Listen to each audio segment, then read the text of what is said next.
Hi there. It's your second favorite DP right here, okay? No, that's Deadpool, you silly little Hufflepuff. Anyways, I'm gonna need you to shut up that pretty little mouth of yours and pay attention because the show's about to start, alright? And, I don't know about you, but I know who's my vote for sexiest ex-soldier turned pop culture show host. Alright, enough foreplay. Let's get on with the show.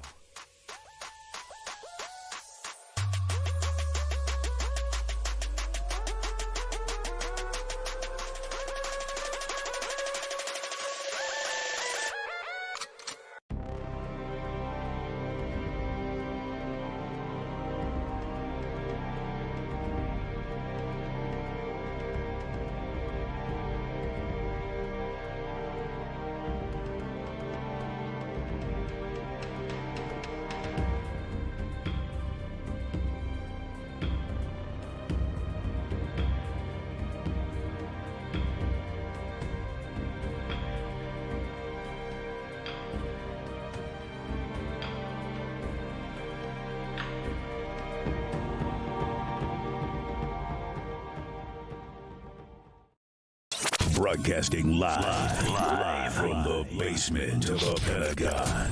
This is WTF Nation Radio.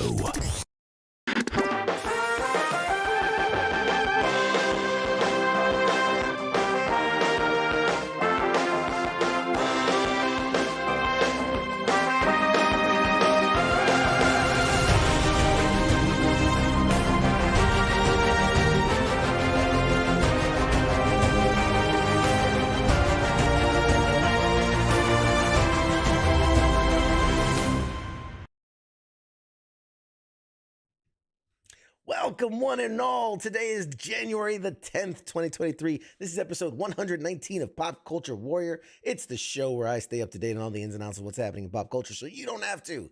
I am CQ. I'm your Pop Culture Warrior. And joining me tonight, is the next of our special guest co-hosts. Ignore that because that's kind of giving it away. He's a good friend of the show. He's a guy who's been around since the very beginning. He's a good pal of mine. He's a Patreon supporter of the channel. Guys, everybody, show some love. Get up for the man in the bubble tonight, Mr. Mad Mike. Say hi, Mad Mike. Hi, Mad Mike. There you go. That's an inside joke for you right there. What's going on, man? Not much. I see we coordinated our shirts. I like it. Yes, I appreciate it. Thank you for you got the memo, you got the outfit down, you got the uniform. Where's your CQ hat, man? Come on. What's going on? I never got one. I should have brought my one I made myself. you got to get a little black hat, a little duct tape, man. Come on, you got to do it, dude. I can't cover up my full head of beautiful hair man. here. You good looking man. You're good looking man. Ain't nothing wrong with that. I can appreciate it. Yeah, show everybody at home the chin. Give him a little chin action. Look at that thing. Look at that thing. That thing's like it's chiseled in granite. That's some fucking super soldier shit right there. Makes Jay Leno jealous. We call him the chin. This is an extra large mic just to cover up my giant chin. Yes. You can't. You know those the comically large like pencils, ones that are like super huge. Like that's the kind of mic you have just to cover that thing up. All right. Yeah. So Mad Mike, give all the people here. You're not new to the show. You've been around forever. You've always been hanging in the chats and whatnot. But give the fine folks at home, a little bit about yourself. And your vet. A little about your service and your pop culture nerddom. A little bit. I'll give you just a little. I was a Marine Corps veteran. I think, you need to fill the gap that radar left, but I'm a little better than he was. 0311 rifleman. So, got blown up in Iraq. Took a lot of injuries from that. Got medically retired. My nerddom comes from comic books, gaming, movies, really big into movies. And most recently, I got into literary RPGs, which are like audio books and stuff, which is pretty good. I read a lot of books too, but comic books is where I started. And then gaming is what I like to do for fun. Okay. Okay. Give me a little background. What literal RPG? Is that like anime on audiobook? Like what is literal RPG? No, it's gaming. It's games basically on audiobooks. So it's called lit RPGs. Probably the best one I've listened to so far is Crawler Carl, which actually just got picked up to be a movie. They have the script and stuff for that out now, or they're working on the script right now. But it's pretty cool. So like, they have a story and you follow a character, and it's kind of like when you play a game, you level up your character in the game. It's the same stuff happens as the story goes along. So it'll be like, you picked up this item, it's level 2 sword with this enchantment on it. But Dungeon Crawler Carl does more like of, it's like if a Marine wrote it or whatever. So it's like completely sarcastic and dirty and stuff like that. Like, and he runs it like, he runs around with no pants on and Crocs and stuff like that. And his little friend is a cat. Is actually his ex-girlfriend's cat and stuff like that. So that's how they all go. It's kind of like leveling up. There's another one that's popular called The Land. That one's slower and there's no sarcasm. It's not really funny. It's kind of serious. It's still good, but I liked Dungeon Crawler Carl's where it's at. That's my cup of tea as a Marine, you know. Nice. It was like That sarcastic sense of humor type deal. Your character's dying of starvation. He eats a crayon plus 10 health. Exactly. Like, oh, he found a giant dildo plus 20 power and whacks people in the face with it and stuff like that. Nice. I like that. So is that's something you download from where? You can get those on Audible or just Google. I just Google them, and people have them for free because Audible's, in my opinion, kind of a ripoff. You get like one book a month. But I just Google it until I can find it. Or if you know people, I know people that send them to me and stuff like that. If you know people, you know people.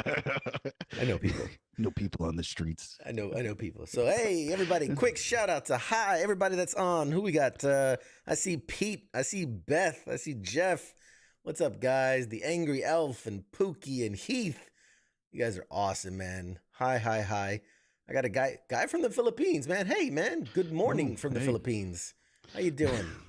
Hey, It's early. It's early there, man. 8 a.m. something like that. Hanging out with us, man. We appreciate you. Kaz calling us twinsies. Gotta appreciate some Kaz. All right. Also, don't forget, guys. Tonight we have, on top of our first special guest here co-hosting with me, we have a very special guest joining us in the second hour. We have John Billingsley, who is an incredible actor, known for Star Trek Enterprise. He's done stints on just about every show. Recently, he was on Pam and Tommy. The list goes on and on. He's done a bunch of stuff from Stargate to X-Files. I mean, he's done a million different things. Great actor, great guy. Met him in person at what was that convention I went to? Shore Leave. I met him at Shore Leave, the convention.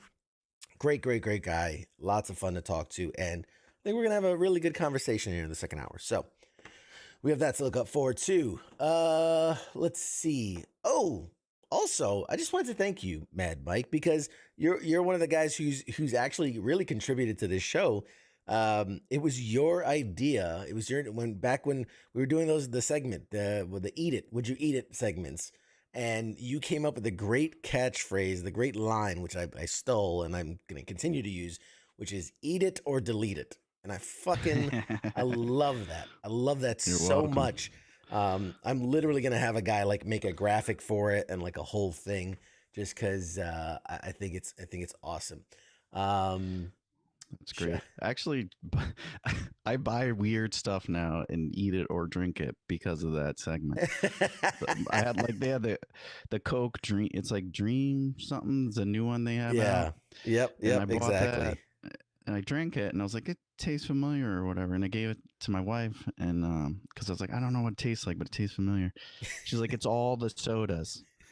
If you put when you're a kid and you go to the fountain machine and you put a little from each section in your cup or whatever, that's what it is. That's Yep, that's it. That's the dream. That's the when you're a kid. That's the dream. That's the dream. To go to every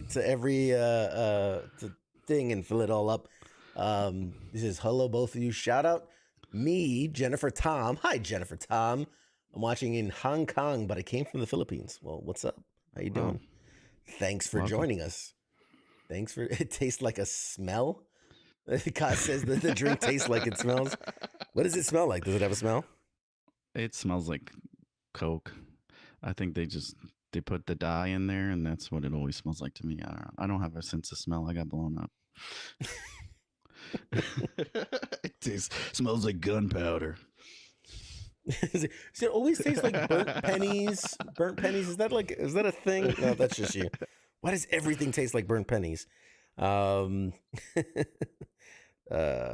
getting messages on the side too. All right. What was the other thing? Oh, and then the other thing I was just gonna another shout out to you, good sir, is that you are the father of the daughters that continually, when we play games at night, your daughters hop in and have what I would consider an unhealthy win ratio on this show. All right, for adult trivia, for whatever. Even when we were playing Among Us, your little psychopaths, your little children are unhinged, and I mean that as a compliment, of course. They carry on the tradition, I teach them. Larson's always anything we do. They're carrying that on. But the sad thing is they don't know. The questions come up and I don't tell them the answers. I pick it. Like if I know it, I pick it and I don't say nothing. And they'll get it right too. They just randomly pick the right answers. It's great. But man, they've been playing Among Us since the last one. So they're yeah, they're gonna beat the hell out of us next time we play. We're gonna have to bring it back out. Whooping. Yeah, I like it. So let's get into the show. We've chit-chatted enough. So everybody knows I always put together a list of topics. We cover what's the latest and greatest in pop culture. I wanted to put a spin on it. I wanted to do something different. You know me, I like to try new things. I like to mix it up. So for those at home, hey James, hi back at you, bud. For those at home, I gave Mr. Mad Mike here a list of a number of topics that I've cultivated from a week of pop culture news, and I decided he has no idea the top. Like he doesn't know what the subject of the topic. He's gonna pick what he likes off that list, and we're gonna go down the list. So, Mr. Mad Mike, what is the first topic we're gonna be discussing today? All right.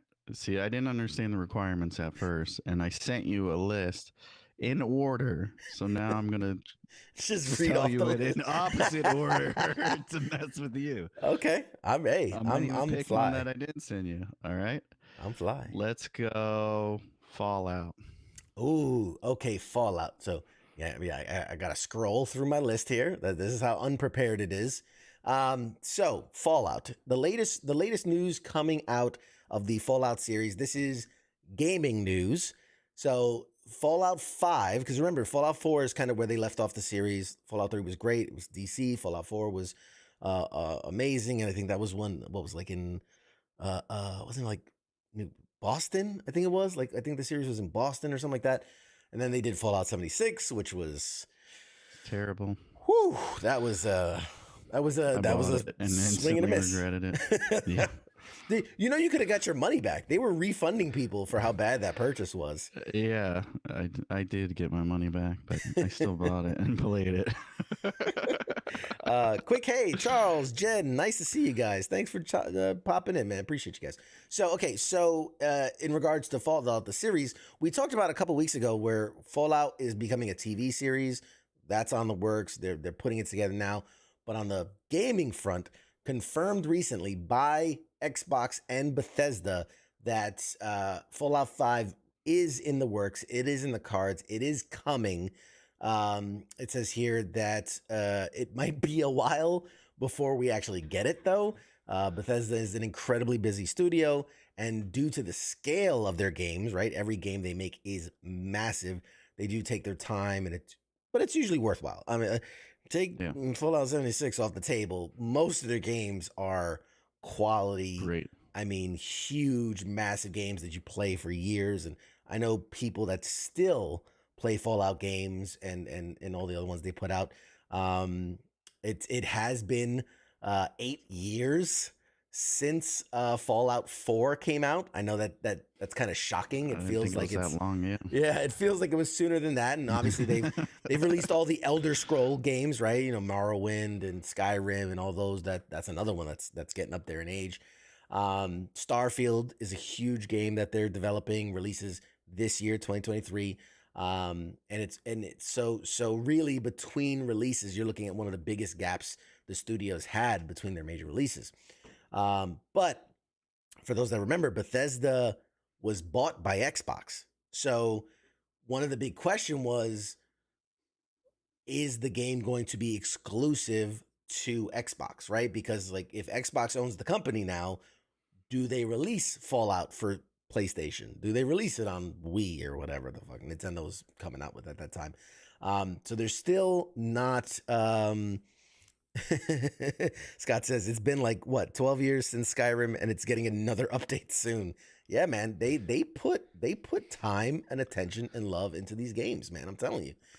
So it says here, during an interview with IGN, Bethesda's Todd Howard, the head guy there, confirmed that Fallout 5 is happening at Bethesda and it will be the developer's next game after the Elder Scrolls 6. This isn't the first time Howard has mentioned Fallout 5, as he noted in 2021.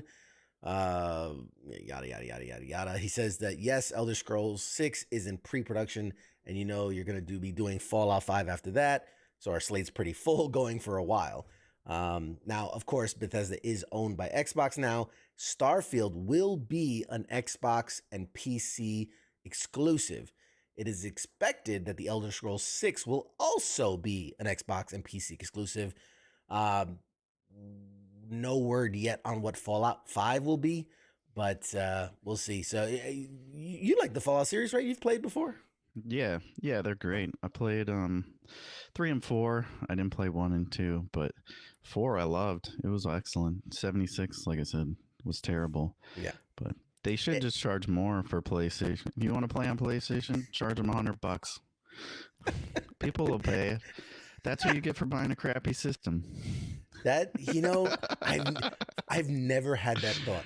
I've never had that thought. That what a genius thought. Or subscribe. Make them subscribe to something. I don't know. No, I'm trying to think from the business side of it. That's a genius thought of like, hey, if you're on Xbox, it's a $70 game. If you're on PlayStation, sorry, it's $85, it's $95, it's $100 to play this. Dude, people would fucking riot. Oh man, people would riot. The question here, okay, so let's think this through. Let's follow this train of thought. Does Sony, as PlayStation, right? They have final determination of what's on their system or not. Do they put their foot down and go, no, we're not going to let you do that. You either make it even or you don't release it. I mean, it's a gamble by Xbox to do this as the owner of the studio, but does PlayStation allow them to do something like that? They probably will, because then they can do the same thing. But I don't see. It's no different than if you buy like the $100 edition of the game and you get it 2 weeks early and you get 3 or 5 skins. Like people are used. You can charge $99, put it out 2 weeks later, release it on Xbox like even a month. You release it on Xbox for a month, use Xbox Live or whatever, and then put it out on PlayStation for $100 a month later. People will buy it, and Sony will follow suit. If they don't, do it for games that you weren't going to put on PlayStation anyways, and just see what happens. They got so much money. Microsoft, they don't care. Just throw your weight around. There's another Sony's thought. over there struggling. So yeah, there's another thought that because it'll be a first party game, it's owned by Xbox. That means it's a same day release for Game Pass. That means it's for free for any. Yeah. So you wonder how much money do they lose putting it for free? I mean, people are paying for Game Pass, but you're basically putting it for free. So you almost have to release it to Sony just to make up some of that money on the back end. Because if you make it exclusive, that's a lot of money you're letting go of. But then it's like, well, then, man, I can't imagine sitting at that table and making that decision where you're like, well, if we make it exclusive, that'll bring more people to Xbox. But if we make it exclusive, that's X amount of dollars we're losing selling it to PlayStation, fanboys. I don't know. That's a tough one. That's a tough one. I don't know how you make Or that. you can make nothing. It could suck like 76 and you're giving people money back. Or you're losing Cyberpunk. Cyberpunk did it too. Oh, man. Angry Elf says, let's see. Xbox needs an exclusive that has the potential to pull players in. Fallout 5 could be that exclusive. Like Xbox players who rioted over Spider-Man being a PX exclusive in Marvel's Avengers. That is true. There were a lot of people pissed by that. Sony did just release Marvel's Spider-Man and Spider-Man Miles Morales on PC. So that's them opening up the gates so that, let's say Xbox players could play Spider-Man because it's on PC now. Scott says Sony would want it to be even, but they'll still hold on to their exclusive because it's the only thing they got. Yeah, I mean, basically. Yeah. I bought a PlayStation to play Spider-Man. Was it worth it? Don't get me wrong. Spider-Man's a great game. I liked it. It was a great game, but watched tons of footage. I haven't played it. $400. Yeah, $450. So you bought a $400 Spider-Man game, is what you're telling me. Basically, yeah, it's like $450. $450 Spider-Man game. It's great though. It comes with a PlayStation.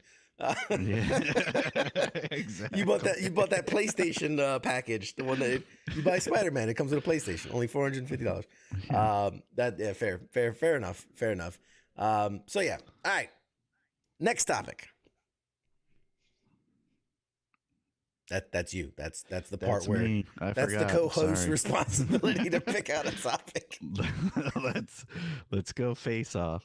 Oh, Face Off. Oh, this is an interesting one. Who remembers the movie Face Off? God, what a good movie. I don't care what anybody says. It's so 90s, but damn it if it's not a good movie. Fucking just Nick Cage and John Travolta just tearing off their faces and swapping faces. John Woo when he was doing his thing. God damn, that movie's so good. Pigeons flying everywhere. Pigeons everywhere. Slow motion pigeons. That was like his trademark. That's the thing, yeah.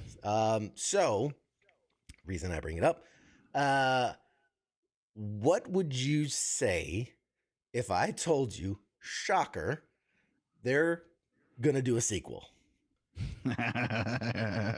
Are they gonna get John Travolta and Nicolas Cage 50 years later? Great question.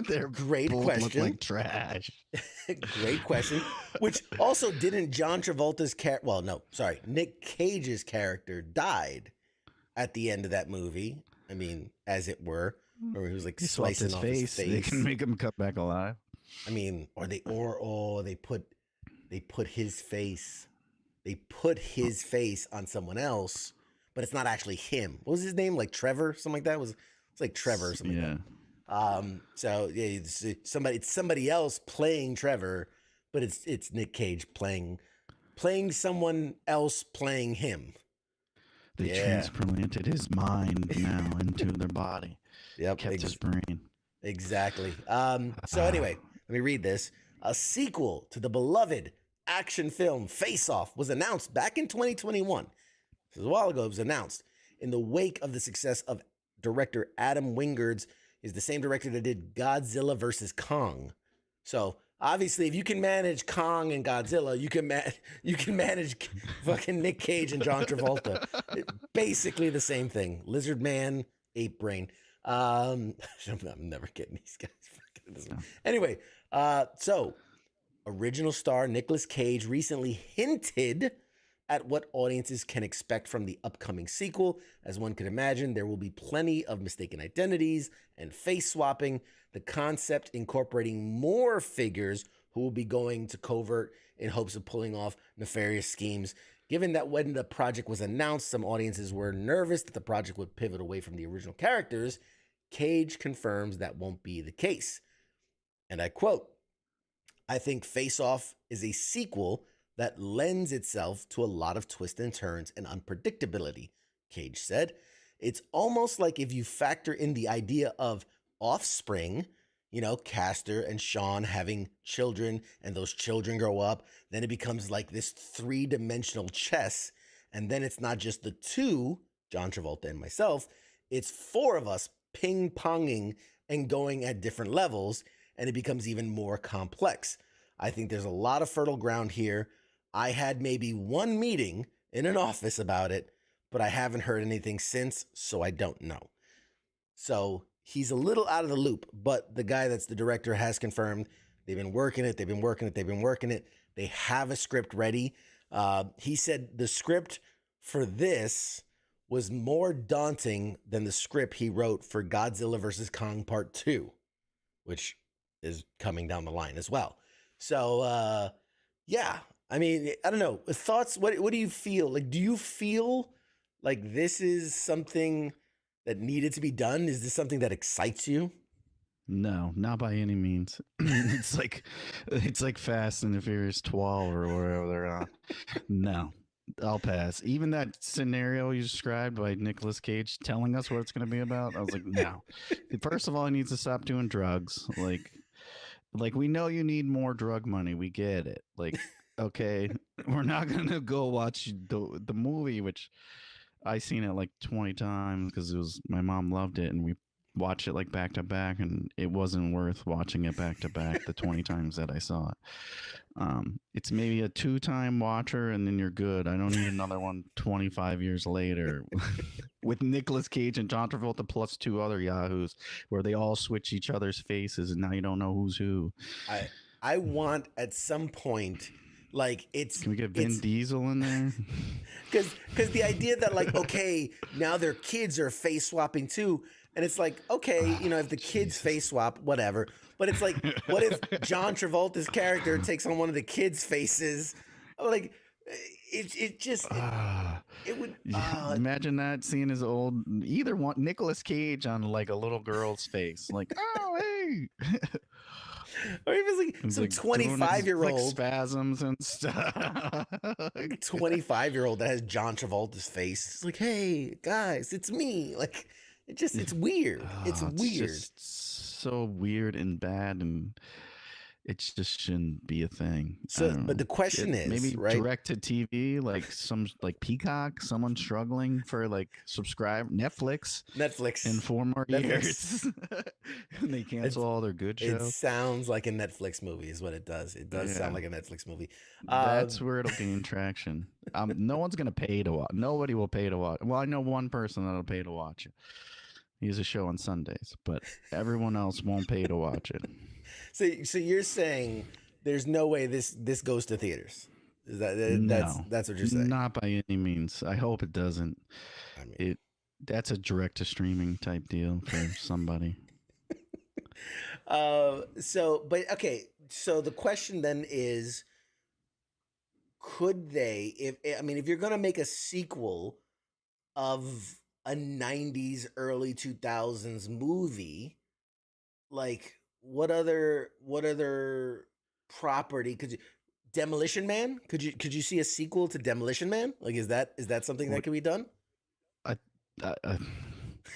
don't. Any movie that's over like 20 years ago, no, you shouldn't make a sequel. It's too late.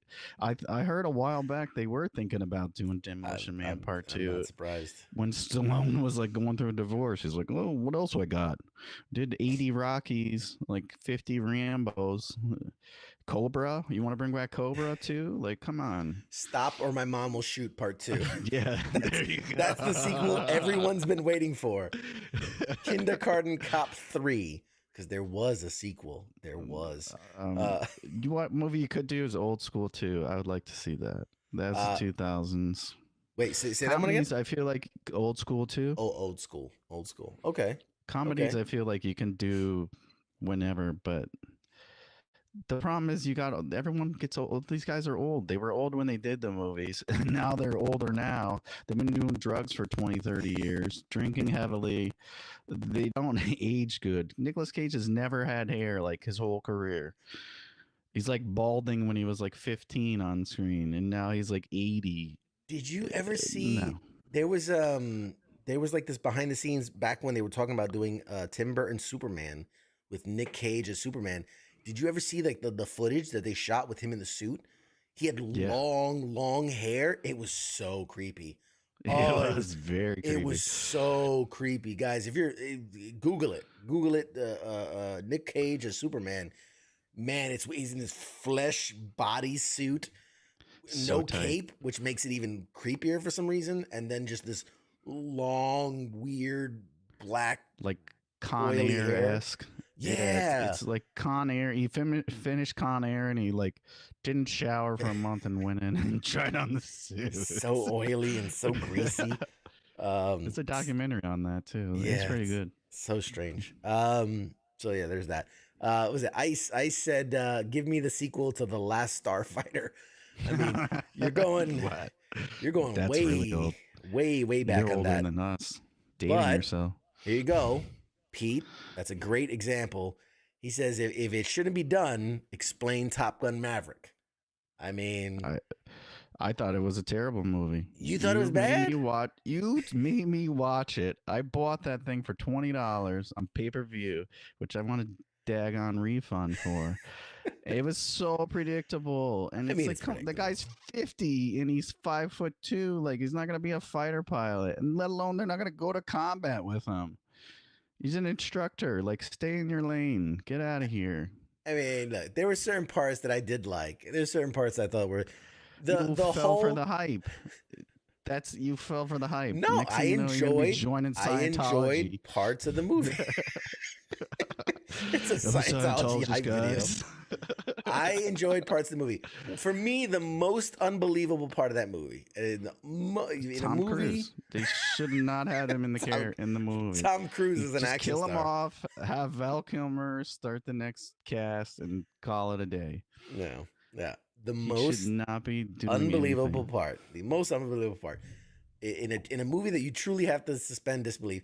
The most difficult part was he ejects at like 10.2 or Mach 10.2.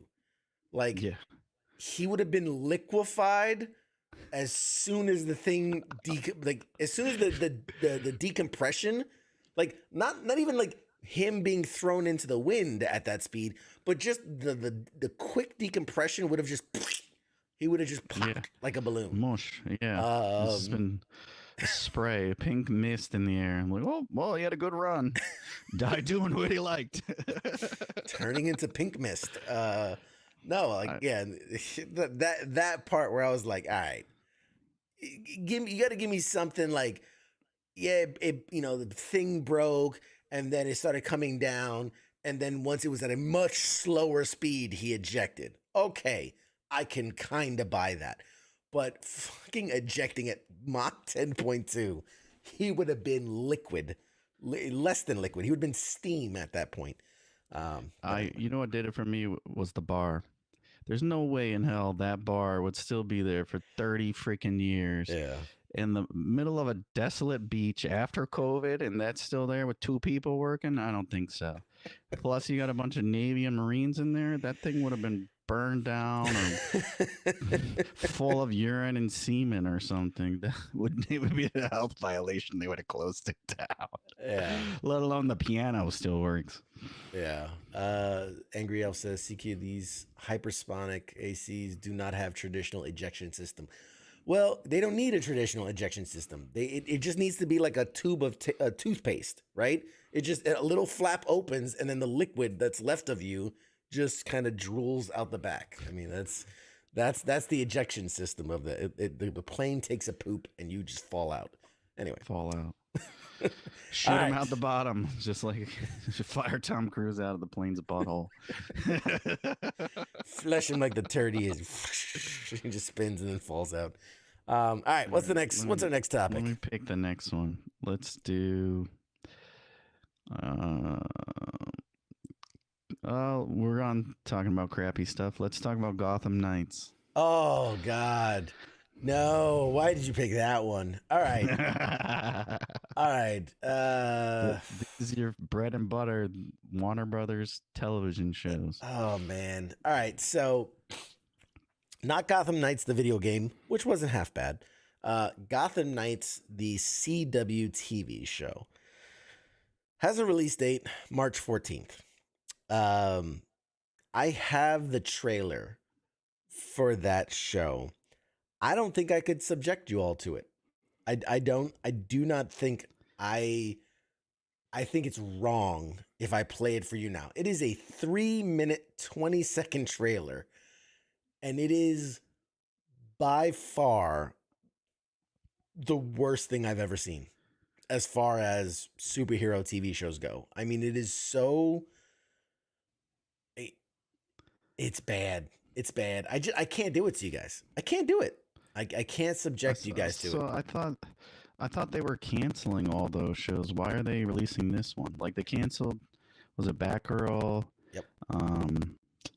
The time travel one. I can't remember the name of it. Arrow. All those are gone. Why are they releasing this? And they even canceled some of the ones that were supposed to go to HBO Max. Yeah, great question. Great question. So obviously some shows aged out, right? Arrow was like in its 8th season or whatever, and so there's certain shows that like just aged out. But the feeling was that they really were trying to bookend and kind of move, like close out all these shows, because the theory being, now that James Gunn took over DC, they want to build a shared universe like Marvel has, where the TV and the movies coexist in the same universe. So they wanted to close out all these. So the Flash has ended. This will be the Flash's final season. Black Lightning's over. I mean, every show is over. All that was left was the Flash and Superman and Lois. Those were the last 2 shows left. And then out of the blue, they announced this Gotham Knights series, which is about, oh God, I can't even, it's so hard to even it's about the kid of Batman, the son of Batman, and then like a couple kids of supervillains teaming up to solve the murder of Batman. And so it's not even the original Gotham Knights, which that's kind of dumb. No, it's not. Is it Damian? Like Damian, his kid, or whatever? No, like that's the thing. It's like they just made up so much shit for this that I don't even think you can. I don't know how they legally call it DC material. That they've just made up so much stuff. It's some kid that Batman has, like living in his house, just being a kid, and the kid doesn't know he's Batman. He finds out after he dies, because obviously they find his dead body. They remove, oh shit, it's Bruce Wayne. So now you're living in a Gotham. Okay, see, now you're gonna start me on a rant here. But now you're living in a Gotham where everybody knows Bruce Wayne was Batman. And the idea that these kids are gonna pick up the vigilante bootstraps. Well, guess what? The fucking new Batman kid comes. It's obviously the Bruce Wayne's son, like who has access to his house and all his things, and is now puts on the suit and is like, I'm ready. No training. He's been in, Wayne Manor just playing Minecraft for 15 years, and he finds his suit and throws it on and goes, that's cool. All right. Yeah.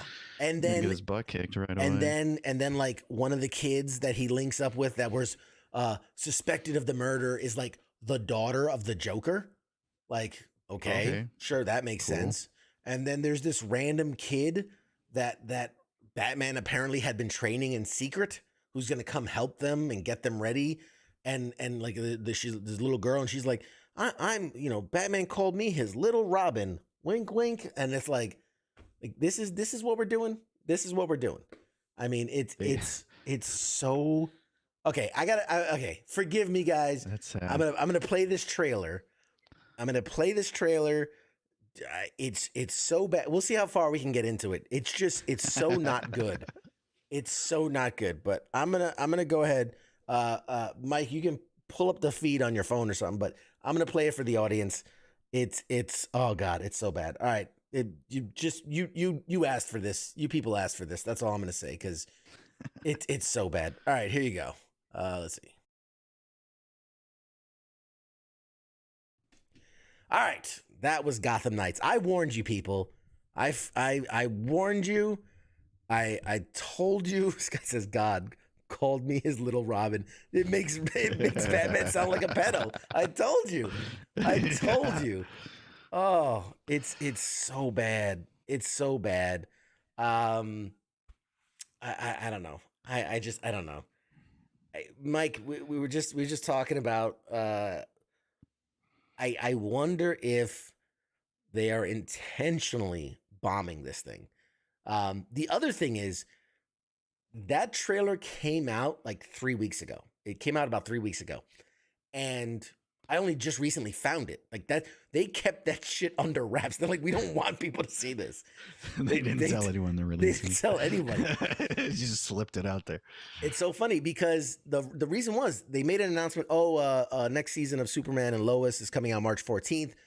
It will be the 8:00 show on Tuesday night, followed by the 9:00 premiere of Gotham Knights. And I went, wow, if that shit's like that's right around the corner. That's like 2 months away. It's like there should have been a trailer by now. So I start doing some digging and I find the trailer and I'm like, what the fuck is that? Wow. It's hot garbage. That's what that is. I mean, wait, but what better way to make James Gunn like he could just lower his bar like exponentially with that. I was saying, if you want to relaunch the DC, what better way to put it in its grave and start over than this show? It is the final nail in the coffin for what was the old DC universe. But yeah, it's so bad. It's still sad though because they started out strong. Arrow was really good. Arrow was a great show. Flash was good, and then what's the time travel one? Oh, Legends of Tomorrow. I really enjoyed it. It was campy, it was dorky, but that was the point. It was like the old 80s Batman.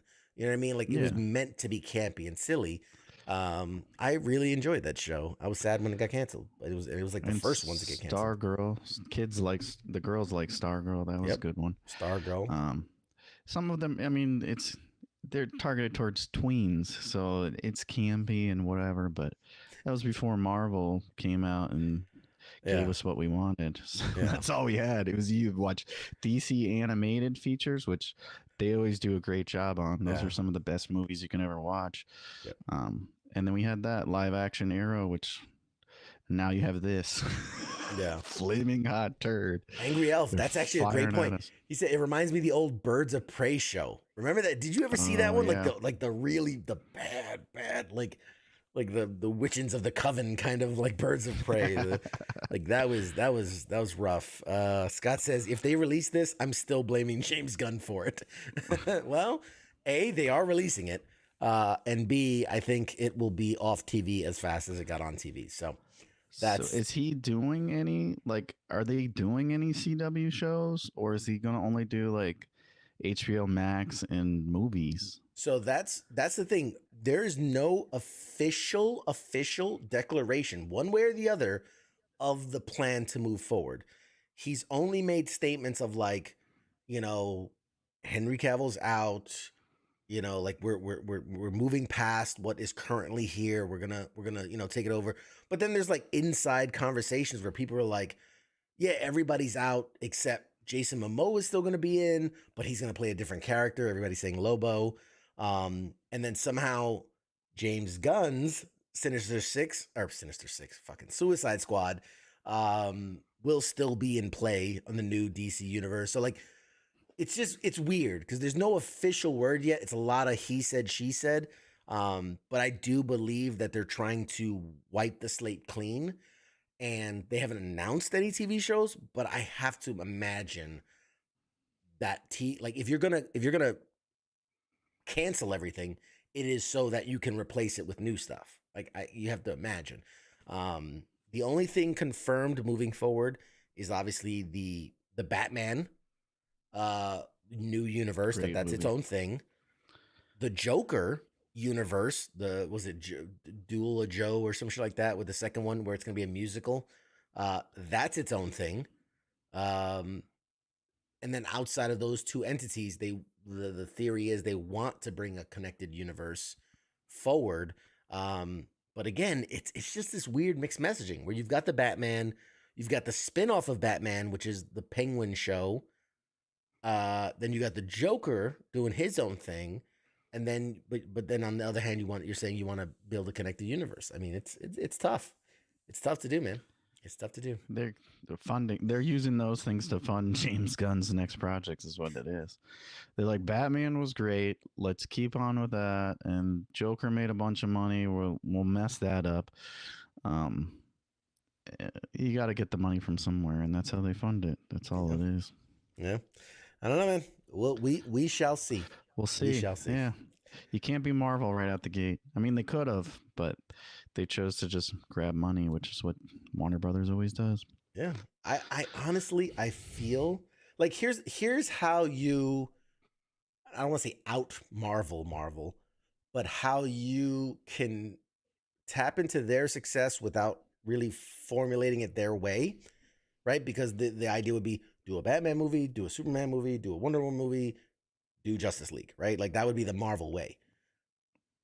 Like you don't need the Justice League. Like, yeah, it's your biggest tentpole property, but you don't need that as the big tentpole. You could do like a Batman 1, Batman 2, Batman 3, Superman 1, Superman 2, 3. Like, and you could build out that universe individually with these characters. And then because of HBO Max, you could do a 10-part miniseries Justice League, right? The world is ending. Like these guys have to come in from different parts and shoot this epic, like Lord of the Rings style miniseries with all the characters. Crisis. Yeah, Infinite Crisis, and you build it out. You can do Green Lantern, all the Flash, all those guys.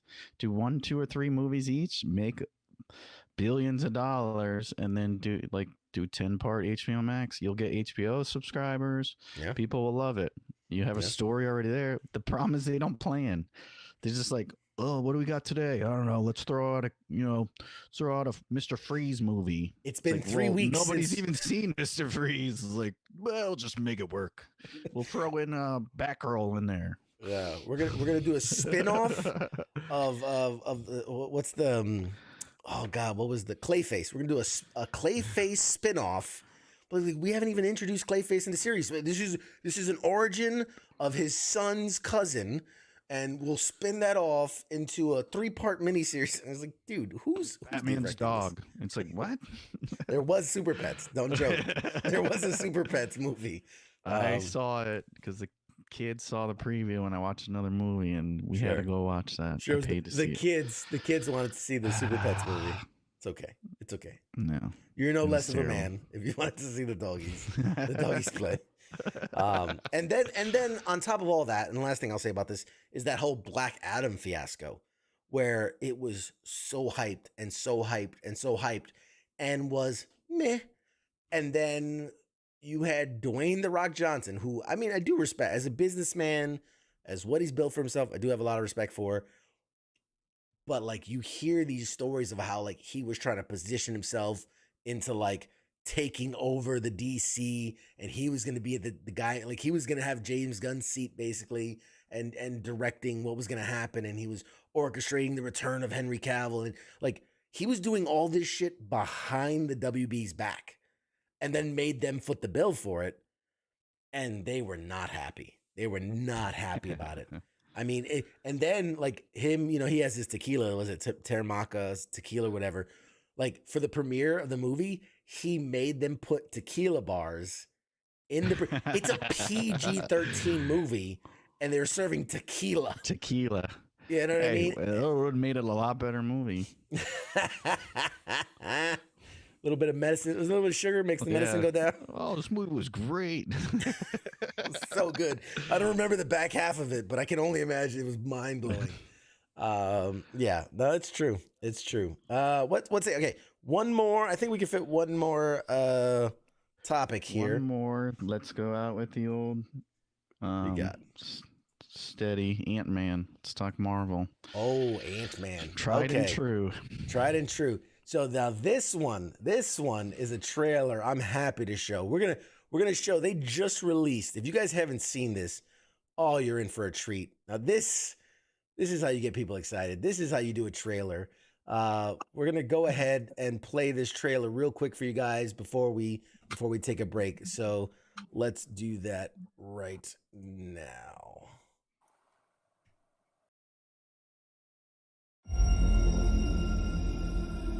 You're an interesting man, Scott Lang. You're an Avenger. You have a daughter. But you've lost a lot of time, like me. We can help each other with that.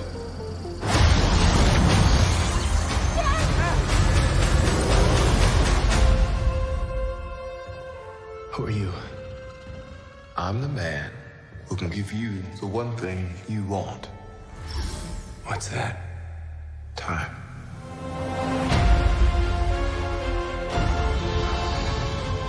It can rewrite existence and shatter timelines. You cannot trust him. I don't care who this guy is. I just lost so much. He can give us a second chance.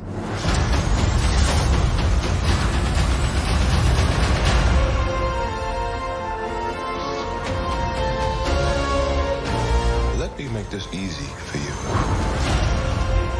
You will bring me what I need, or everything you call a life will end.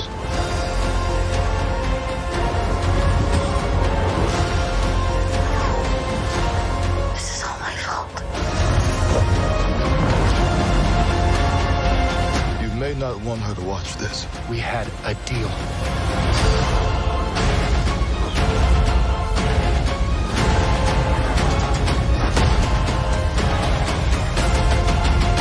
Thought you could win.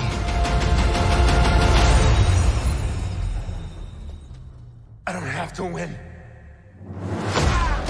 We both just have to lose. I'm sorry, Cassie.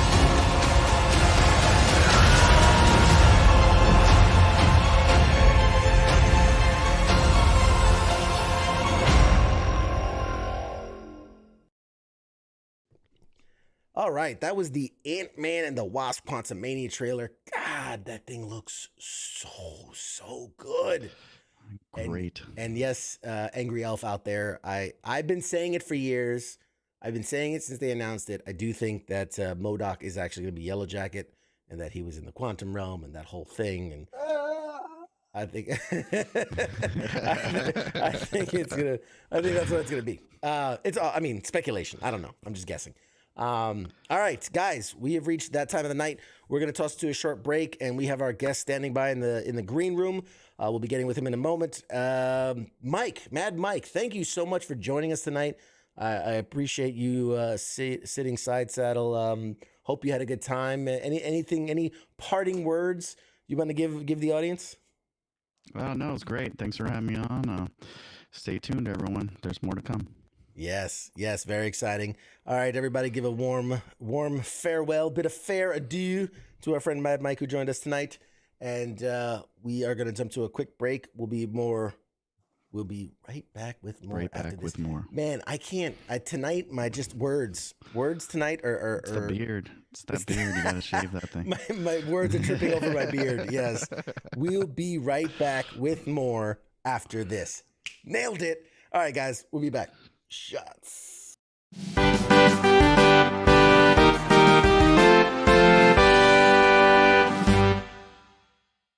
You're listening to the sounds of WTF Nation Radio.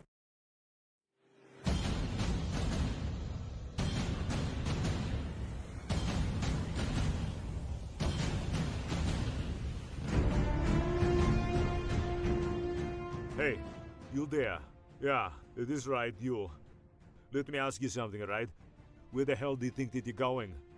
Oh, would you think because the show's going to commercial that means you get to just walk away? Well, CQ asked me to pass on the little message, alright? And it says, I'll be back.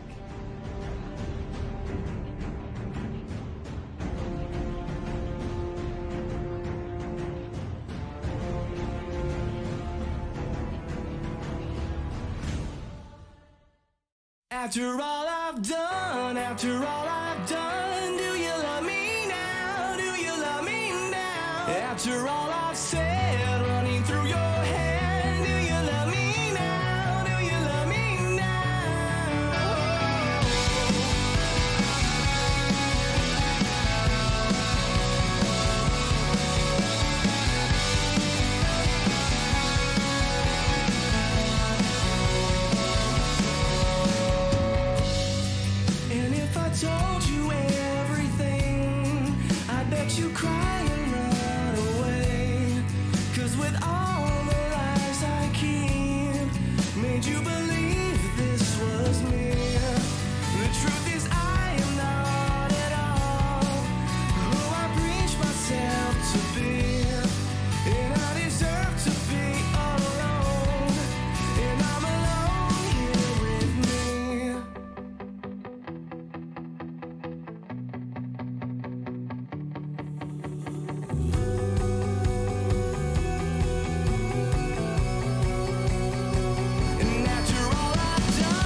Broadcasting live from the basement of the Pentagon. This is WTF Nation Radio.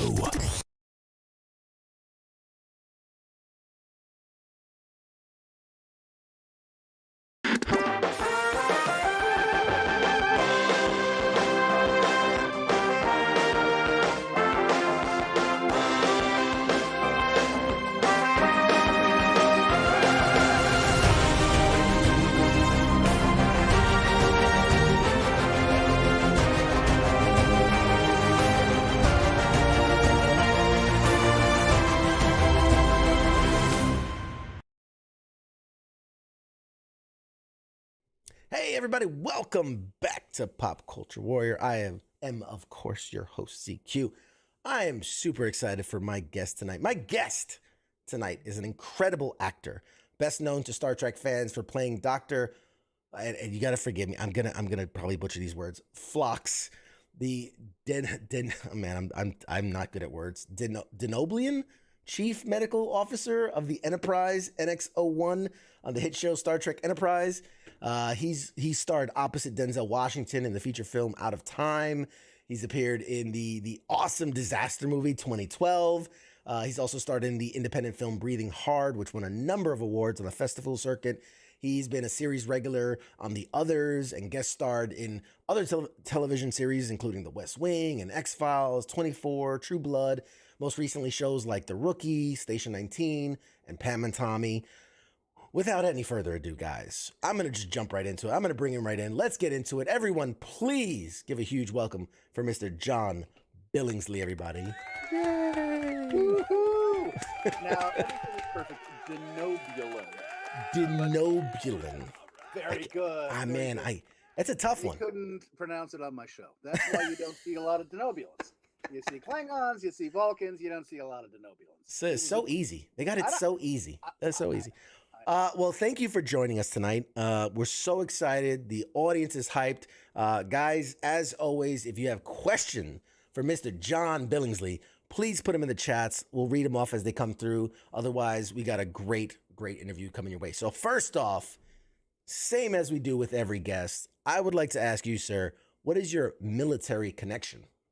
So I will lift a glass to my father. Two Beer Billingsley was his nickname. He was a Navy man. He joined the Navy in 1945 at the age of 18 and served the last year of World War II as a clerk typist in San Diego. Pretty soft duty. But he then stayed in the Naval Reserve for 25 or so years, retired as a Lieutenant Commander JG, and consequently, I have, not a plug, USAA insurance. So every time I see those commercials, I think, hey, Dad, mind you, I don't think USAA insurance is any better than any other damn insurance, but still in all, I suppose that is my military background. That's wonderful. Well, thank him for his service. Obviously, we all appreciate his service. A lot of people saying hi, giving you the old Star Trek salute and everything. You're getting lots of love already in the chats, so keep it coming, guys. Fabulous. So obviously, this is a pop culture talk show podcast, what have you. I want to ask you, like, what do you geek out about? What's your passion? Because pop culture can mean anything for anyone. Yeah. So what do you geek out about? Well, here's the thing. I'm first and foremost a reader. I love to read. When I was a kid, I wanted to be a librarian. I used to cut class and go to the library. I'd call my mother and say I didn't feel like going to school. I'm in the library. And she would pretend to be upset. She would come to pick me up. We would then spend the entire day together in the library. So although I watch TV and I go to movies like any other normal person, I confess that most of my time I spend reading.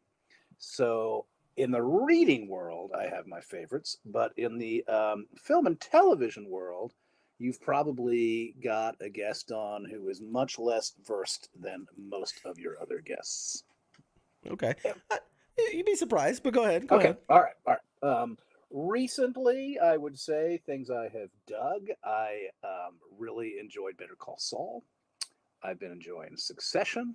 I'm liking the British show Sex Education with a woman I worked with on X-Files, Scully. What was her name? Gillian Anderson. Gillian Anderson. Gillian Anderson's about this big.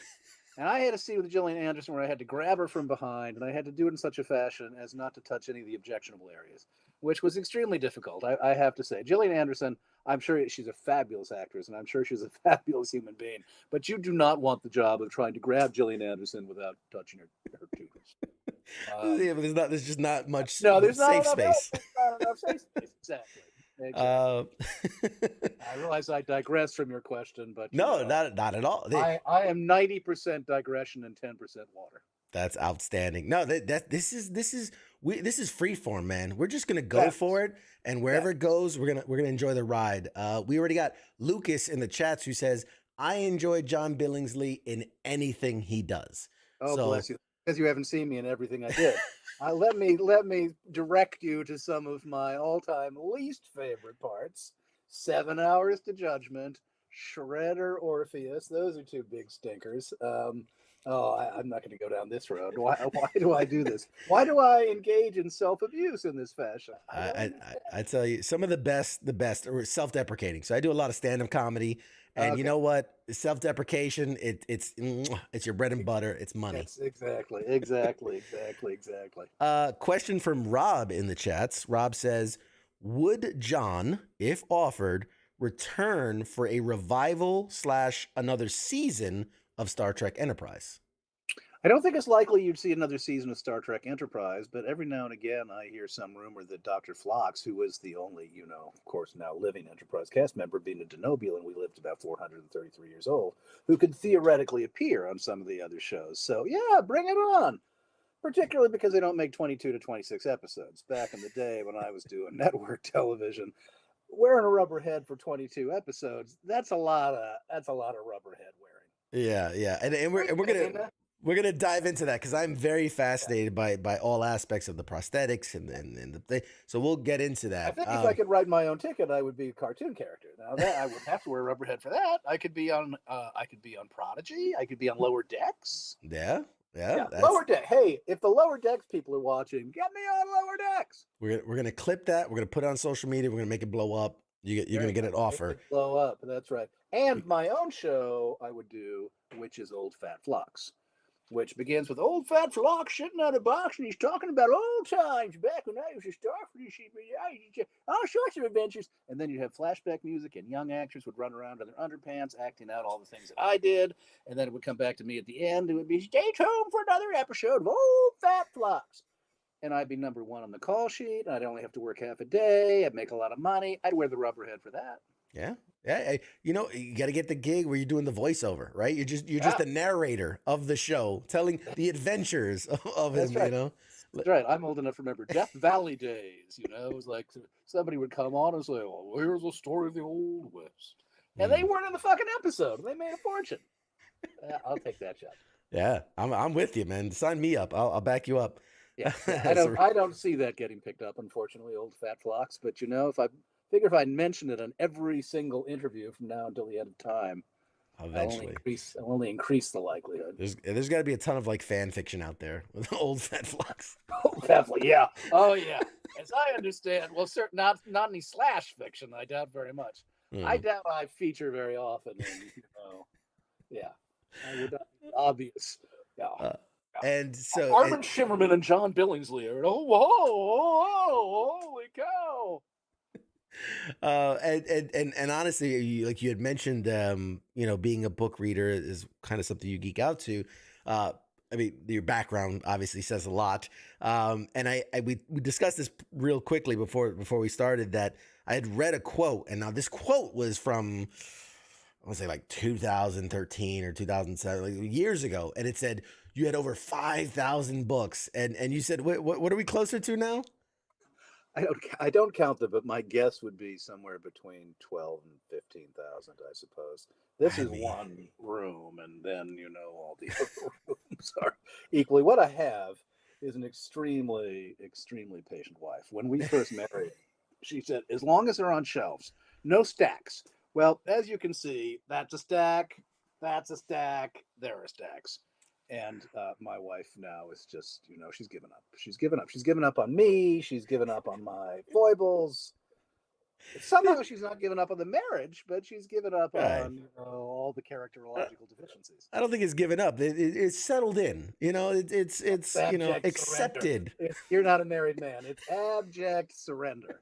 That is what marriage is ultimately defined by the extent to which you embrace surrender. Yeah. And if you can embrace surrender, you're going to have a happy marriage. There you go. And Kaz in the chat says, "Man, I hope you don't plan on moving soon, because." No, I don't. This is my lab. They're going to have to toes out on this house. You're basically building your tomb, right? That's like well, have you heard about the Collier brothers? Pop no, I culture reference. All right, the Collier brothers. Now, this goes back to the 1950s. The Collier brothers, a war veteran and his brother, they live in a gargantuan warehouse. One of them is disabled, sits in a corner. They're pack rats. The entire place is newspapers and magazines and bric-a-brac to the ceiling with little narrow, pathways. The guy in the corner who's in a wheelchair sends his brother to forage. The brother comes back one night, trips, knocks one of the fucking piles over, is buried alive. The other guy starves to death. The Collier brothers. It was a big fucking newspaper article. Collier's magazine, just coincidentally, Collier's not related, ran a big story about it. And E.L. Doctorow wrote a fairly well-known book called Homer and Langley, which is the story of the Collier brothers. That's how I'm going. Yeah. That book, it's got to be buried somewhere in there, right? Yeah, it's just like, you trip and it's like, I go down the stairs. And at the bottom of the staircase, there's like a big bookshelf. And I know it's going to happen. I'm going to trip over the fucking cat. I'm going to hit that. And it's like, all right, there are worse ways to die. I mean, so at this point, let me ask you, and God forbid, we don't talk mortality here, but when you go, does it get all donated to like you can make the Library of Billingsley? Right? Unfortunately, this is a sad thing because I used to be a book scout. Book scout. I really wanted to be a librarian when I was a kid. Oh, yeah. That's something I wanted very much to be. I, for a little while, made a buck as a book scout, which means that bookstores would basically pay you to go around to garage sales and yard sales and pick up books for their store. And I continue to do it now. If somebody, like recently, a woman whose dad passed away, I went and I looked through her collection. And everybody thinks that the books are worth something. And the reality is nothing's worth fucking anything. It's like, no, junk, no. There are 18 billions. No. By the time you whittle down a collection, I got a pretty good collection. But even I would have a hard time finding takers for 9/10 of it. The resale value on used books, if they're not first editions in pristine condition, signed, extremely unusual books, it's pretty limited. Yeah. So sorry, no, I didn't mean to cut you off. Go ahead. No. It's sad. It breaks my heart. One of the things my wife and I have talked about, although I think we're far too lazy to do it, is actually kind of turn the house into like a trust, to have it be kind of like a writer's residence, like, give somebody a grant for a year to come just live in the house, take care of the house, keep the collection going. They can read. It's kind of a limited use of a library, though. That kind of breaks my heart. I don't know. I don't mind thinking about death in the abstract. When I think about my own death in the concrete, it's always usually those kinds of things. It's like, what's going to happen to the fucking books? Who's going to feed the cat? My wife will be bummed out for a while. Yeah.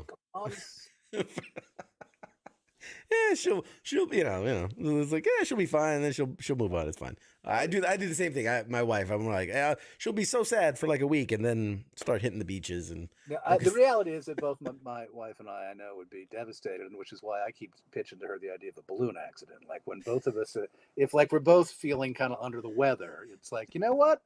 I don't know. Let's just do it. Go get a balloon, hire a marksman. That is a choice. That is a I like it's creative. That's somebody who's read a lot of books. Yeah, there's no real good way to go, Right. Fair enough. I don't know. I'm sorry I've taken the conversation. No, again, this is what we're here for. This is the stuff I love for. Talk about death. We're not here to plug anything. We just love talking to people who have been in the business and been around and seen things and experienced things. And I find it all so very fascinating. Before we dive into any more, I do want to give you the opportunity. Are there any like charities? I know that I know Yes. you're a big supporter of charities. I know you're a big supporter of nonprofit. I want to give you the chance to talk about it, to spread the word, and to let people know what you're passionate about. I appreciate that. And yes, and I will plug the one thing that I want to plug, which is on January 14th, which is this Saturday. We are having an 8-hour Jerry Lewis-esque telethon to raise money for the Hollywood Food Coalition. And that's 8 hours for those of you who are listening who are particularly Star Trek fans. It's 8 hours of Star Trek guests, including Anson Mount and Scott Bakula and Brent Spiner and Jonathan Frakes and the Visitor and Terry Farrell and on and on and on. This is to raise money, basically, trektalks.net. Go to it. You'll see all the different places you could watch on YouTube, yada, yada, yada, yada, yada, yada. And throughout the day, we'll also be showing some short videos that kind of talk about the work that I do and the work that we all do at the Hollywood Food Coalition. And that's the organization I've been involved with for about 6 years. Started about 40 years ago, helping to serve people in need, a hot meal on the streets, and provide other services, ancillary services, clothing, and access to housing organizations, and et cetera, et cetera, et cetera. We've grown, in addition now to the wonderful meal we serve every night, and in addition to a panoply of services, including medical services provided by UCLA, dental, vision, and health vans. We also now rescue about 2 million pounds of food a year, and we share that food with about 130 other not-for-profits to buttress and augment their meal services. So, for instance, organizations that might work with women who have fled abusive households or senior citizens in some, less salubrious housing complexes, or some kids, or there's a wonderful organization called Village Family Services that works with kids at risk. And the premise is that, for all the wonderful work these organizations are doing, if they're not serving really great food, nourishing food consistently, then probably the programs themselves, maybe they aren't taken as much. They aren't working. We found for Village Family Services that these kids who were getting hot dogs and bologna sandwiches, when we started rescuing food from a lot of the shows, and we were bringing in, for instance, we started rescuing food from a show that Meryl Streep was on, and the kids found out they were eating Meryl Streep's fried chicken and corn on the cob and mashed potatoes and peach cobbler and buttered peas. It was like, hallelujah.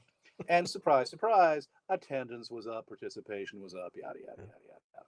Wow. I could go on and on about the Hollywood Food Coalition. It's a wonderful organization. One of the things we really believe in is that everybody's entitled to the dignity of choice. We always make sure that when we serve a meal, you have a vegetarian option, a vegan option, and what I call a carnivorian option, multiple salad choices and desserts. And as people come on a consistent and regular basis, the fact that you're building a relationship is what allows you to introduce them to other service providers. So it's the consistency and the reliability and the quality that actually allows us to kind of say, and now could we introduce you to who might help you get housed, or who might help you into a program that might be of interest to you. Right. Oh, that's incredible. What was it about that drew you in at first? Yeah. Well, a couple of things. One, it's always been, I think in part, I was a theater actor for many years, and up until I was 40 years old, I didn't have a pot to piss in. I was a teacher, I was a stage actor, and it's hard to make a living on stage. I don't sing and dance, so it's straight plays. So I've always had a kind of sense of there, but for the grace of God go I, in terms of just surviving. I mean, there were many months in my 20s and 30s when it was like, how am I going to pay the rent this month? I don't really know. Where I knew the stores that I could go and get free, Costco. It's like I can get free samples from Costco. Safeway gives away free samples. So-and-so will buy me a beer if I go into that bar. Don't go to that bar because somebody's going to say, hey, you owe me for a beer. And shit. Okay. So some of it was kind of baked into the pie for me of wanting to give back once I got, once I became more successful in film and television. I always kind of feel I owed that. And some of it is I really do think, we live in a country where 1 out of 5 kids, for instance, is what they call food insecure. It doesn't mean they're going to go to bed hungry. It means they're going to wake up with uncertainty about when they'll eat, what they'll eat, how much they'll eat, whether what they eat will be any good. That has always just struck me as something that is, obscene about the richest country in the history of the world, not being able to ensure that 1 out of 5 American children is going to get a decent meal. So for many years I was on the board of an organization called the AIDS Service Center, because my dad was gay, and I grew up in the theater, so I also had a lot of relationships with I still do, a lot of gay pals, and so that was also a large part of my life for many years. No, a wonderful organization is doing amazing things, and happy to spotlight such a great organization, and hopefully people contribute in any way they can, because that's it's definitely worthwhile. Obviously, I support lots of veteran initiatives myself. Of course. Actually, we work with the veterans. It's a couple of the veterans of Long Beach is one of the groups that comes to us on a regular basis. We do something we call Sack Lunch Sunday. We have hundreds of people in the community who make these wonderful, multi-element sack lunches. We have them all dropped off by families at our location, anywhere between 2,000 and 3,000, and then we distribute them. We fan them out to social service organizations, who fan them out in turn to people in need all over the city. And there are a number of veterans groups that participate in that. That's so good. That's so good. Well, thank you for sharing that. Very, very much appreciated. Absolutely. Thanks for asking. Excellent work. So let's talk a little bit about your acting career. Your career. I know that you broke into films. I've done my homework. Right. I know that you broke into films in 1988. You made your debut supporting role in the thriller 7 Hours: The Judgment. I'm curious, and you talked about it a little bit, how you dreamed of being a librarian growing up. Do you recall the time leading up to that, getting that debut film and that supporting role? Do you remember, like, when did you make the conscious decision? I want to follow this. I want to make this a passion. I want to. Oh yeah. Well, I'm being somewhat facetious. I loved libraries. I loved being in libraries. I loved going to bookstores. I loved to read. But I knew that I wasn't going to be a librarian. For one thing, it's library science. As soon as I heard the word science, it's like, it's not going to work. I thought, they're going to make me learn a bunch of shit. I'm not going to be the guy. I just like the idea of sitting behind a desk going, oh, you know what you'd like? Try this. That's what I wanted to do. I always knew I was going to be an actor. When we moved up from the South, where I lived when I was a kid, to Connecticut. So I was a Louisiana kid moving up to Connecticut. Not taught like this. And I was a pariah immediately. It's like, the northern children, we're going to beat the South out of you. But they had mandatory school auditions for A Christmas Carol. And I was the only kid, because I love to read, who could actually pick up the text and bring it to life, even with a funny voice and a lisp. So I was cast as Scrooge. And so for that brief 3-week or 4-week period of glory, I was popular. And that's how I got the bug. From then on in, it was like, I'm an actor. And I, of course, as I began to continue to study, and my parents very graciously kind of signed me up for acting classes in New York City with a couple of soap opera actors, Ed and Dorothy Bryce, late lamented. I began to fall in love with the work because of the work, and I have a deep affection and respect for what it means to be an actor. I taught acting for many years. So I joke around, but I always knew that's what I was going to do. Oh, that's awesome. I love that. And I'm curious, because you mentioned something, and I've doing this a couple of years now, and I've talked to many, many actors and comedians and directors, all these people, and there's always there's a nugget that's similar. In a lot of these stories you hear, it's people that moved from what might have been town to town, and it's a very young age. They were city to city and town to town. And there's this, I wonder if there's, is there a kernel of truth in that, the need to adapt, the need to be a chameleon to your surroundings? Did that bring about the love of acting, or did that, like with the chicken or the egg, right? Was it the fact that you had to be that way that made you enjoy the acting, or was it that doing that made you, I don't know? I certainly could see that as being a big component part of what it is that brings somebody into, and put it this way, there are two reactions you could have to being a stranger in a strange land. You can either hide, or you can hop up on a tree stump and say, "Hey, everybody, I'm new." And the people who do the latter are probably going to go into this business, and the people who do the former are probably going to write novels. And I, much as I'd like to read, I knew I wasn't going to be a novelist because it's lonely. And I like being around people. I studied writing all through college. I, briefly entertained some illusion that maybe I could write, but I knew in my heart of hearts that there was no way I was going to go to a library, Carol, and spend all day writing when I could go to rehearsal and flirt with pretty girls and go out and have beers afterwards. It was like, no. Interesting. So you like we said, we talked about the 7 hours to judgment. What is like, how early in the process was that for you? Like how much had you been auditioning? How much had you been getting out there? Was it quick for you? Did it take a while? Yeah, I mean, for one, I did not have any aspirations to be in film and television. I was a stage actor. I was convinced I was going to be a stage actor. And of course, at the age of 21, you're so wet behind the ears. You think it's like, it's going to be Hamlet, and then I'll be on the London stage. And first part I got cast in when I moved to Seattle, Washington, primarily to visit my parents who had relocated, and I hadn't seen them for some time. I was going to school on the East Coast.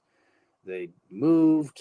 They hadn't even told me they moved. It's like, Mom, Dad, where are you? The house is not here, and there's no note or anything. I tracked them down. I hired a private detective and tracked them down all the way across the fucking country. They went. I found them, and I started auditioning in Seattle, and it was theater gigs that I got. And the very first one I got, I played a retarded boy who had cerebral palsy. I thought, I'm not going to play Hamlet. I'm a character actor, and I did, oddballs and deviants as I had done my entire career for a number of years, and then the limited amount of film and television that was available in Seattle. I auditioned, and I think that was the first film gig I got. I don't know that it was the first acting credit, right? Well, first film or television acting credit. It probably was. I did Northern Exposure. I did, a couple of things, commercials. There wasn't a lot in the Seattle area. And one of the reasons I eventually moved, I had a theater company that adapted fiction for the stage. I was a teacher. I wasn't making any money.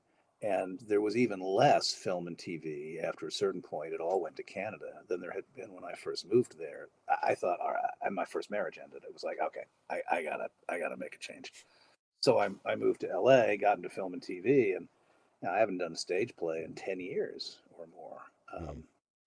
So, life. Hey, the old saying, life is what happens when you're making other plans. That's right. That's right.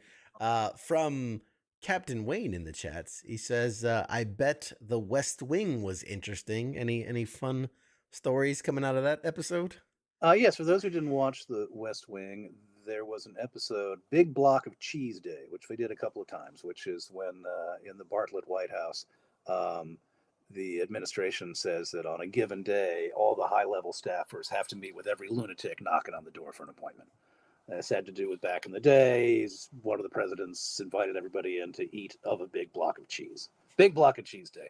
I represented a group called the something like Map Makers of Social Conscience. I can't remember what it was, but I was there to basically peddle the concept of the Peters projection map, which actually is a real thing. And I've gotten a lot of notice because of that one day of work, because the Peters projection map actually argues that the map that we are used to is bullshit. It misrepresents the size and scope and positioning of various continents, and that there's an ethnocentric reason it does that. Africa is represented as half of its actual size because, obviously, we all know why. And so, I got to work with Alison Janney, who was a doll. But mostly what's interesting is that has become one of those little clips that comes all over the place. I see the Peters projection map clip.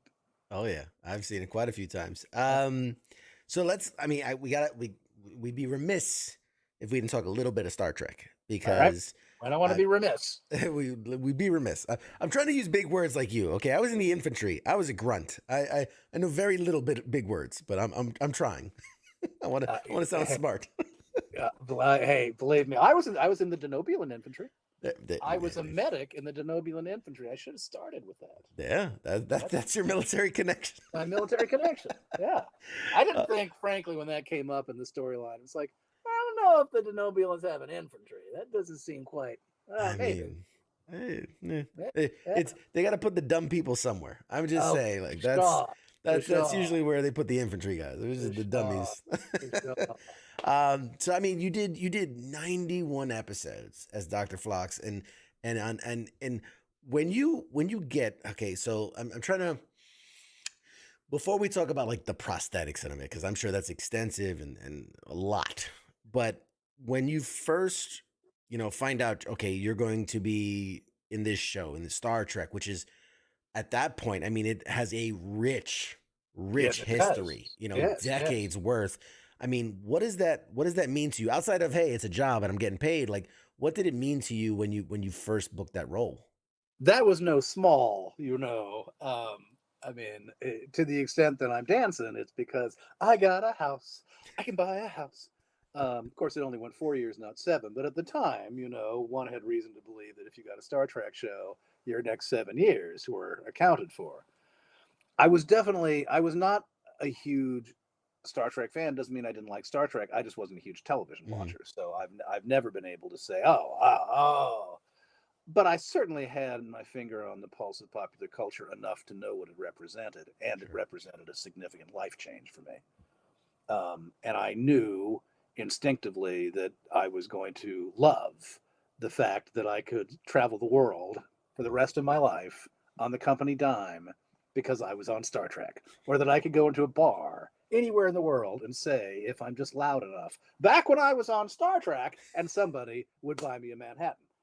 Those are two things that I knew immediately I was going to. My wife said, "This is a good job for you." It's like, I know.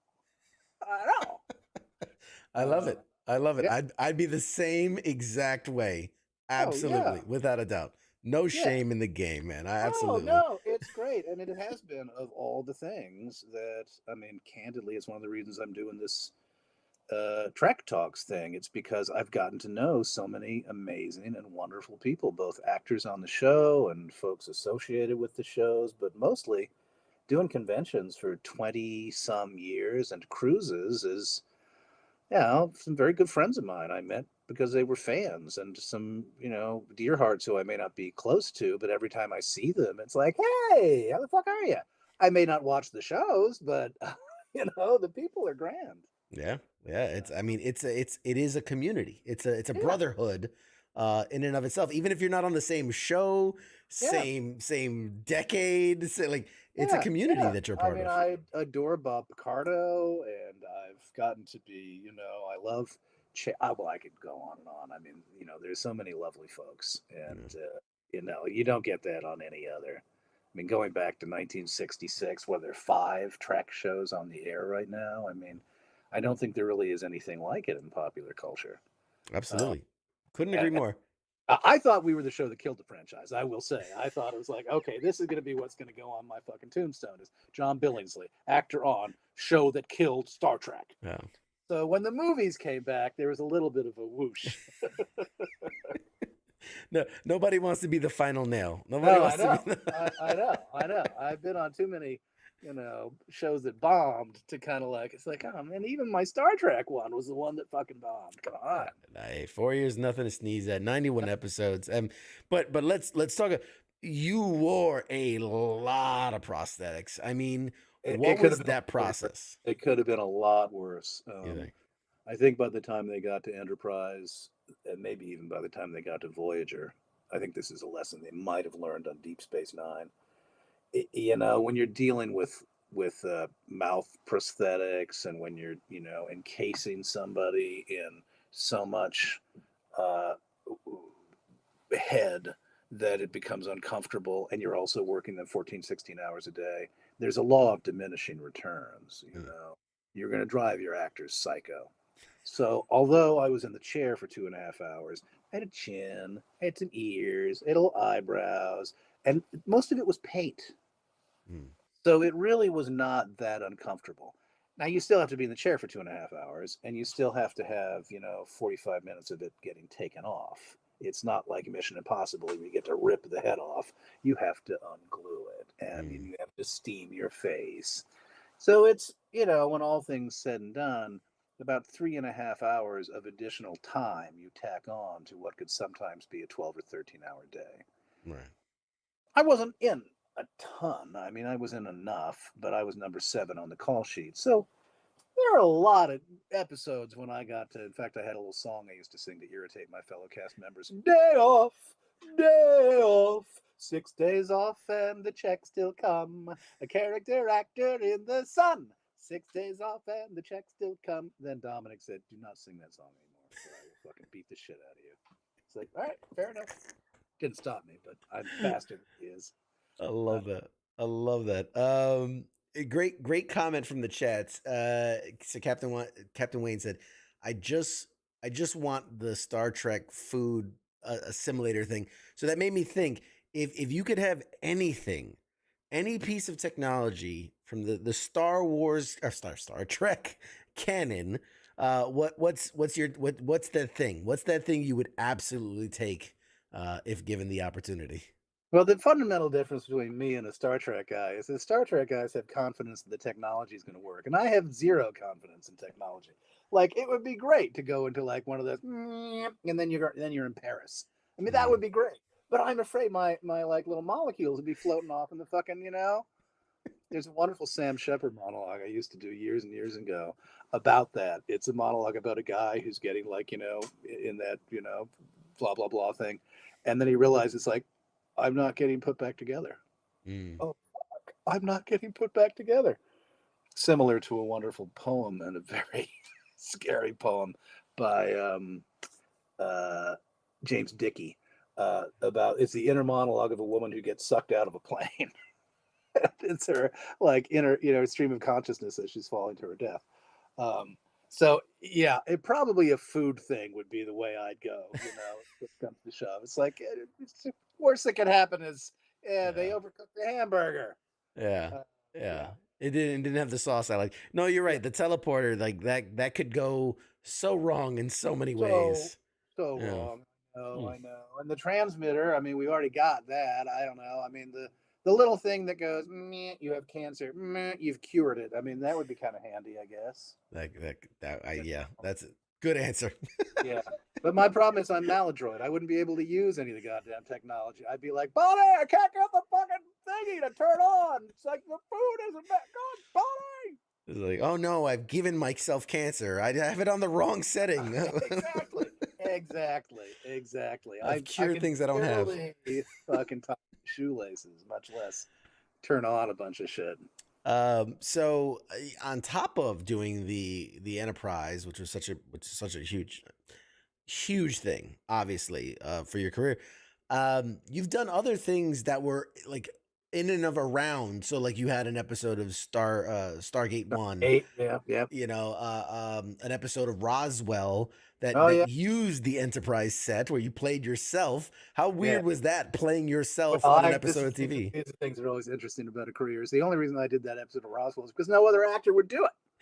They wanted a little crossover thing, It's like, hey, would somebody from Enterprise come and be themselves auditioning, in the room with, I don't even remember the, context.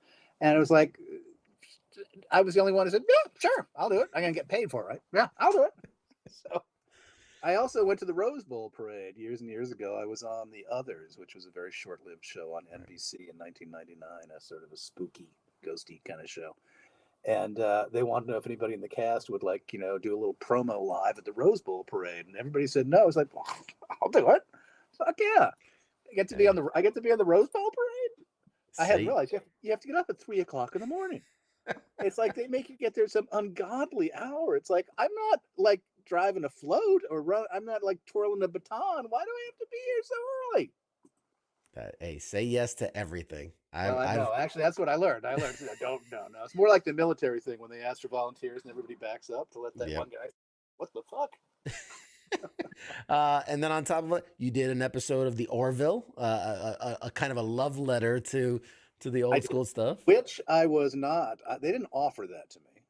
I just auditioned for it. and I think it's because the casting director didn't probably have any association with, didn't know I was on Star Trek. It just knew me as an actor. So she asked me to audition. And I said to my agents, could you tell her that I was a doctor on one of the iterations of Star Trek? And maybe they should just offer it to me? And I get a call from my agent. No, they want you to audition. Fuckers. I mean, you would think anybody that has like it's on their resume, I was so and so on whatever Star Trek show, they should be welcoming you guys with open arms. Well, you'd think. I never quite. I tried to make fun of Seth MacFarlane, but he was elusive. I could never corner him on the set. He apparently also does a very good Dr. Phlox impersonation. I couldn't get him to do that either. Yeah, I'm sure he's a busy guy. He's got a busy guy, and he's fleet of foot. I tried, believe me. And speaking of playing a doctor, I was going through your kind of your IMDb, your filmography. You've played a lot of doctors. You've played a lot of professors. You've played a few coroners. There are a number of child molesters too. That's that doesn't jump out quite as quickly, but they're there. I didn't want to point that one out. I was gonna say, is there anything to like? Do you think there's anything about you that screams these characters? Look at me, honey. I mean, you're not gonna have me jumping out of a fucking plane. I'm not gonna be. I mean, that's Special Forces. It doesn't strike me as Special Forces Green Beret. No, exactly. I'm not. No, exactly. I'm not even like a guy behind the desk on the Pentagon. Nobody's gonna believe I was a general.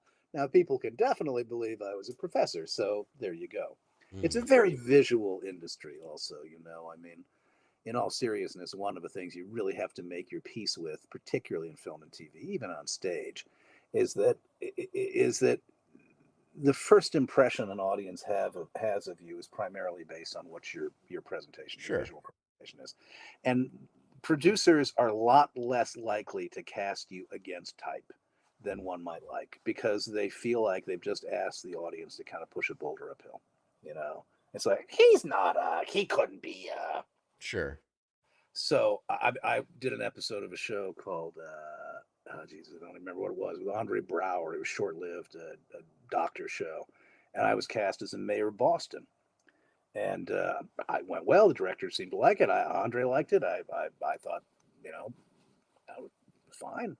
I had a call from the director saying, so we all loved you, but the network didn't think you were mayoral enough. What the fuck does that mean? And then I watched the episode. It's like, the politician, he's like, he looks like white hair. It's like, you just kind of have to buy into that. If you want to break and elbow your way into unusual categories, I would have had to drop 40 pounds. I would have had to wear lifts in my shoes. I would have had to have a hair weave. I would have had to cap my teeth. I'd have to I could have probably gotten a few more things over here and over here and over here and over here, but it just wasn't in me. Sure. Hey, know your role. Know where you fit, where your piece of the machine. Yeah. Well, I mean, I'm not even. I have considerably less ambition too, and that's one of the things that happens as you get older. Is two things happen. One is you make enough dough to go, oh, now I do this for love. Oh, well, I don't have to now. So suddenly it's like, I'm going to pass on that. It's like, nah, I've done that before. And it's like, no, actually, I'm going to take this vacation. And I've just found that although I still really like to act, I enjoy it when I do the work. I don't live it, eat it, breathe it, sleep it. You paid your dues. There's just a lot of other things that I like about life that I like doing. I like to travel. I love my pals. I love my missus. I love to read, blah, blah, blah, blah, blah. I like to act. It is one of the many things on a list of things that I enjoy, but it ain't number one with a bullet. Nice. That's awesome. Let me ask you about, you played a supporting role in 2003, the thriller Out of Time. You were the medical examiner and best friend to Denzel Washington. What was... I can imagine that must have been an interesting role to play. Well, again, this is where this is a very strange and bizarre industry. It was a great part in a very well crafted B picture. What back in the day would have been the second movie on a double feature, noirish. I thought Carl Franklin, marvelous director, did a great job making pretty pulpy material really fun, and you kind of ride over the absurdities of the story because it's got a sparkle to it. And it was kind of a buddy comedy, to a certain extent, at least my part with Denzel's. However, the only reason I got the part is because Denzel had a right of refusal, and he basically vetoed everybody who was a name because he didn't want anybody, getting too much press, as happened with Devil in a Blue Dress. Don Cheadle got a lot of attention, and I was like, I'm supposed to have like this sidekick, so no, good actor, good, no name, no him. Who the fuck is that? Cast him. That's the only reason I got that. Hey, I mean, there's worse reasons to get a job. I know, but it's interesting, Sure. how the sausage gets made in Hollywood is very funny. No, I like that. I appreciate you sharing that. It's good. Question from Heath.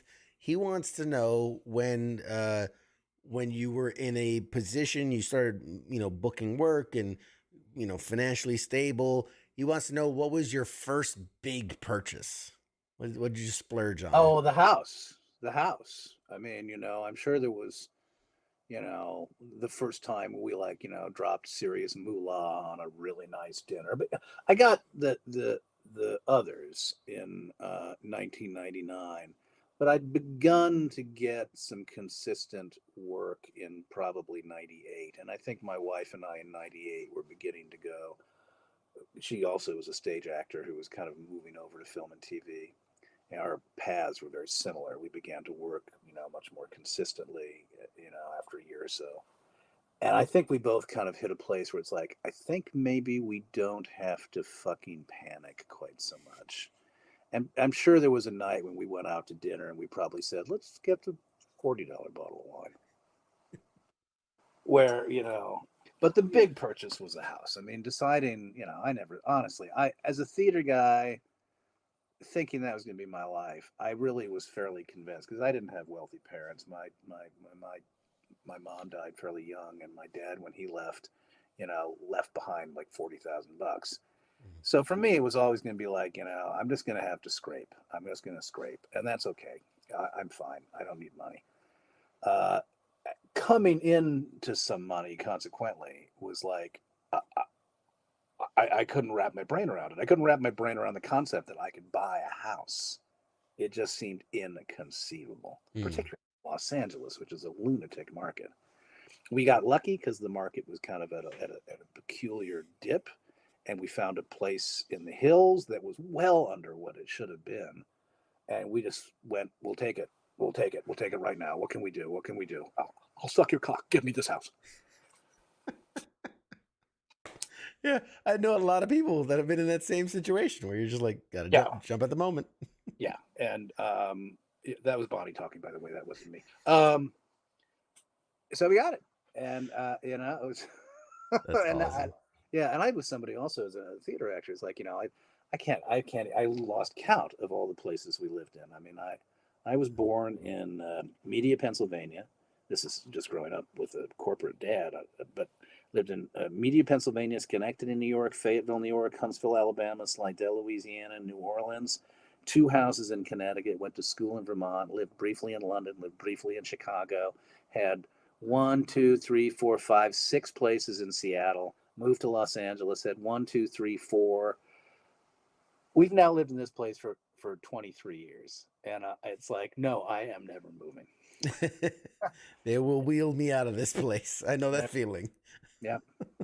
Oh, that's wonderful. I'm happy for you that you guys deserve that. Couple more questions for you. So, fans of the series Cold Case, would probably know you really well as your guest appearance was the show's second season, playing serial killer George Marks, the only killer on the show to get away with murder. Although you died later on. So I died later on, and I hated the second episode. The first episode I liked because I liked the fact that he was like, I got away. And he was so full of himself. Then he kind of has to give himself up for completely arbitrary reasons. I loved the woman who wrote the episode, and she was a doll. Vina Sud, I think was her name. And sometimes you just, there's nothing you can do about it. They want this guy to come back. He needs to get his comeuppance. You got to figure out how to do it. Yeah. But I thought the finale of that season, where I basically, engineer my own suicide, I connive my way to give a gun to the female cop so she can kill me. It's like there was nothing in the character that suggests this guy. He loves what he does. He's not gonna fucking kill himself. Sometimes you gotta put this. Was it the? I cashed the check. I didn't protest. I didn't protest the check. No. You have a limited ability as a guest star, especially even if you're a series regular. You have a limited ability to pipe up. Right. I read somewhere that on like a movie set, the director is he controls everything. Everything goes through him and everything. But that for something like a TV series, it's the writers that have all the power. They're the ones that it's the showrunner, and frequently that is the show creator. Not always. Ultimately, it is the show creator. Sometimes the creator of a show might have a number of shows that that they have created, and so individual shows are being managed by the basically showrunners who are also writers. They're the people who you would go to, and if it ever reached a point where it needed to be legislated by the creator, that call might go up the ladder. But yes, you're right. The director has a lot of say-so, but is not the ultimate arbiter in those instances where there's a real ruckus. Okay. Although generally speaking, I got to say, as an actor, it's like it does not behoove you as an actor to call the it's like I'll go over your head is not something. Right. That's like those are words. You ruffle feathers. Don't do it. Don't do it. You won't find more work after that. You make the director's choice function. That's your job. Your job is to work, is to do your job and do the best you can. I mean, it doesn't mean you don't have a conversation. I mean, I think if you get as you get older as an actor, one thing you become much more sophisticated with is the ability to make your pitch succinctly and clearly and in a way that gives the director confidence that you know exactly how to do what you think is going to work. And you basically have to figure out how to language it in very active terms. This is what my character is trying to achieve. This is how I think he's going after it. And that's why I think the scene functions in this way as opposed to that way. But if the director says no, that's it. All right, here's an open-ended question for you from the chats. What do you think of the state of writers and storytelling going on these days? Well, I love the fact that streaming has taken some of the, for lack of a more apt term, some of the blue nosery out of television. I mean, I'm an adult, and I don't want somebody saying, "Oh, you can't see bare buttocks. You can't use that word. You can't have that." That's no. I don't want this. Those are no story. My children are going to. I love the fact that you can now find a wide range of sophisticated and mature storytelling across all these streaming channels, and in that sense, I think it's the golden age of television. And I certainly think that a lot of people who are inclined to be novel writers or people who are savvy enough to know how to adapt novels are really profiting from a format that allows you to tell a long form story, let's say over the arc of 2 or 3 seasons or over 10 episodes, but that has a beginning, a middle, and an end. Old television where it's 7 seasons, 8 seasons, 10 seasons, nobody dies, and it's just they repeat. That's still around for folks who dig it. I mean, there are still umpteen iterations of NCIS. Personally, I kind of find that snoozy, and if you went back in the Wayback Machine to 1973 and you saw the things on television where I could watch Ironsides, Welcome Back Kotter, or Bonanza or whatever, I mean, go watch those shows right now. It's like, I'm really glad I'm alive right now. It's come at a price. What you don't have is you don't have the robust film. I mean, you still have a lot of great films on streaming. But when I was growing up, it was like, we went to the movies all the time. And I saw great movies. I think that there are still great filmmakers, but the nature of the economics of the industry and the nature of the economics of multiplexes are such that you just, it makes me sad that kids, I think don't get to experience what it's like to be a movie junkie. Mm. Yeah. Yeah. I have no follow up. That's such a great answer. Such a great answer. You also did, I found in your filmography, you got some voices in video games. You did the voice of Trask in Ultimate Spider-Man and the voice of Metallo in Superman Returns 0506. What was that experience like dabbling in video game work? Not my forte, and nothing I is completely rando in all candor. I mean, I don't even remember. I don't remember the gig, and I don't remember how I got the gig. Theoretically, I have a voiceover agent, but I never call, and he never calls, and that's fine by me. I don't. I mean, I like the idea that you can do the job in your underpants. I like that. But if you're going to be a voiceover artist, you need a home studio. I mean, Sure. it has to, and it's a whole separate gig. Like being a commercial actor is a separate gig. Being a stage actor is a separate gig. There are people who do a really good job at kind of working in all of these spheres. For me, I kind of felt when I began to segue out of stage, it was like, no, I tried commercials. It's too grueling. Voiceover, mostly it's commercials too, and they don't pay a lot. Film and TV, and I'm going to keep my focus there. I'm going to put my energies there, and that's it. So if I've done a little tiny bit every now and again on a cartoon, it's utterly random. Somebody called me. I didn't fight for it. I love it. I love it. It's one of those things like, hey, try it. Let's see what happens. And then you're like, it's not for me. It's not for me. Yeah. I mean, I don't mind I mean, it's just not, I find it, to me as an actor, it's like the whole instrument is at play, It's like, but they can't see my puss. I'm a gesticulator. I need to have just behind a microphone. It's amazing what talented voiceover artists can do. And it's amazing what a lot of my friends do reading books on tape. I have no end of respect and appreciation for the craft. It's just not where I'm just not drawn to it myself. Yeah. No. All right, we're running close to the time, man, because we're having such a good time. The time flies by. A couple more questions, and then we'll let you go. Fire away. I'm in no hurry. In 2008, you did 17 episodes on True Blood as coroner Mike Spencer. I'm just curious that was a show. A lot of me. You saw a lot of me. If you that was a show that hit a certain population at a certain time, and vampires were hot. I'm just curious, what was the experience like being a part of that? I was thrilled to get it because it was an Alan Ball show, and he was coming off 6 Feet Under, which I thought was a fabulous show. And I kind of thought the gag was going to be that vampirism was sort of, a metaphor for what it's like to be part of a non-traditional community. And how non-traditional communities integrate or fail to integrate into mainstream communities. I hadn't anticipated it would become quite so wild and woolly and maybe a little bit more unhinged.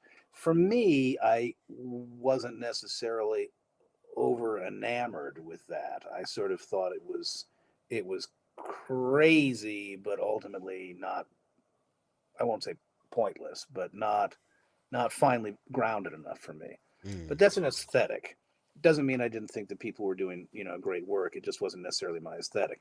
My own character didn't have that much to do, except in the second season when Michelle Forbes, a wonderful actress, Michelle Forbes, plays a sorceress who enthralls the entire town and has them basically engaged in a season-long orgy.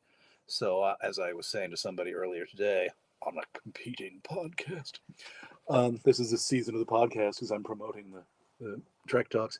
I would come home from work and my wife would say, "What'd you do today?" It's like, "Yeah, I've had sexual congress with a mule or a tree. I rubbed chocolate cake on some woman's breasts. I got taken from behind by a stevedore. I don't know. It's just another day at work." Another day. Tuesday. Yeah, Tuesday. Exactly. So, yeah. So I can't help but anytime somebody mentions True Blood, it's like, well. I'm sure there was there are certain aspects as a total peon. I know nothing of the arts, but I'll watch I'm enamored with what you actors do and the whole scope of how things are made. But there's one thing where I'm like, I watch a show and whatever it be, you know, I don't know, Game of Thrones or whatever it is, and there are certain scenes you see where you're just like, wow, they can act the hell out of, like, there's just naked people and fighting and things happening, and I don't know, I don't think I could ever be that good an actor where I wouldn't just be like, what was happening? Well, you know, what's interesting is that the main thing that I think people don't necessarily appreciate is the level of physical uncomfortability that attaches to so much of what we do. I mean, sex scenes, it's cold, you know. I mean, frequently it's just fucking cold. You're asked to maintain somewhat uncomfortable physical positions. There was one story, however, which I do tell, which was an episode. It was a pilot. What the fuck was it called? It didn't get picked up. It was sort of like a, you know, teen comedy about two teenagers who become teen detectives. And I was the villain in the episode, and there was a scene in the episode where I'm supposed to be, like, you know, passionately making out with this absolutely gorgeous woman. And she was a gorgeous woman, very nice lady. I'm sure she was like, I hate this fucking job, and I'm thinking, I love this job. Anyway, we're making out, and I'm supposed to kind of like be, you know, bending her over a desk. And for various reasons, the desk, it wobbled, and they couldn't get the fucking shim in correctly. So a grip had to lie underneath the desk and basically hold the desk up. And I'm kissing the girl and kissing the girl. Cut. Now go again. Go again. We have a problem. Cut. Cut. Go again. Go again. You know, like a dozen times. And the girl's got razor burn. And I'm like, you know, all right, go again. And this grip is standing there looking at me. And he looks a lot like you. And he looks up at me and says, I hate fucking actors. I'm sorry. Can I tell you? That was one of the few times I've thought, you know, it's like, there are worse things. I get paid to do this. That's worse. I hate fucking actors. Oh man! I mean, you're a grip. You're in the wrong business. If well, and it's true. It's like, I'm sorry, man. You know, I know this is like the worst fucking job in the world. Hold up the desk while the character guy makes out on top of you. Oh man. I mean, and okay, you've done so much in your career. We couldn't obviously touch everything on. Is there something that you've done that, like, you were just for whatever reason super proud of it, you loved it, and for whatever reason didn't get its fair shake? Not a lot of people see it. What should people go check out? Your favorite? Well, I don't even know if it's check outable. The Nine was a short-lived show on ABC that I think came on in 2007, and it was airing at 10 o'clock after Lost. Lost was still on. And the premise was a group of us were abducted or held hostage when a bank robbery goes awry. Chi McBride, Kim Raver, Tim Daly, Scott Wolf, myself, wonderful cast. It's hard to even explain, and I think this is one of the reasons it was not successful. In the first half hour of each episode, in real time, you're seeing a half hour of the bank robbery. And in the second half, you're seeing the aftermath. So you know that it ended. You know some people survived and some didn't, but you don't know exactly what happened. It's really a show about the nature of the way trauma changes the way we think about living. But because they kind of wanted to have their action adventure cake and eat it too, which I understood, the audience was bifurcated. And I think the audience went, I don't know what I'm watching. I don't know if I'm watching a thriller or I'm watching a soap opera. And it bombed. My character was the guy who kind of is perceived as the hero who saves the day. I never really was entirely sure how much of that was actually legit because we didn't play out all the fucking episodes. But the series, to a certain extent, the 13 we made, in the second half of each episode, we're getting to see this guy who suddenly is a dweeb, who was treated as a hero. His life is all transformation. So on television, it's very rare to get to play a character where every episode is like, you know, I quit my job. I'm leaving my wife. I'm having an affair. I'm climbing a mountain. I'm falling off the mountain. Oh, I'm getting back up again. You know, that was to me like a very rare and unusual treat. And I was very, very sad when that show like, Well, but you'd be hard pressed to find those 13 episodes. You'd be surprised. You'd be surprised. But we do. I got Mike in the chat says he loved that show. So you got people that did watch. I mean, Oh yeah, well, I mean, even the flops still have millions of people who watch. It's just, unfortunately, the numbers game is such that you need. But back then, this is before streaming. Streaming's changed a lot of things. The nature of how many people watch a show now. A show could survive without as much of an audience if it's on a streaming service. and do you think too some of it plays into the with the advent of social media, of the internet, where you see these like fan petitions, bring back this show, and like a show gets canceled and then 100,000, 500,000 people sign and it comes back. Is that obviously something more prevalent? I think it's more. I mean, that certainly could be a contributing factor. I think more of it is back in the day. Again, you go back in 1973. It's like ABC, CBS, NBC. A show in an 8 o'clock time slot might be getting 12 million people. That's not enough because there are only three options. Nowadays there are 18 gajillion channels, and it's all a menu. So there really is, it's true to a certain extent that you can still kind of have a Nielsen ratings, but generally speaking, the entire landscape and the nature of how they evaluate success, there's so many different metrics now. It's no longer about necessarily how many people watch this show. It's, what particular audience watches it. How quickly do they watch it after it premieres? How many people watch it a second time? How much does it cost to make? Can they reduce the cost of it? Is it gonna? I mean, How engaged they are with the content. yeah, yeah.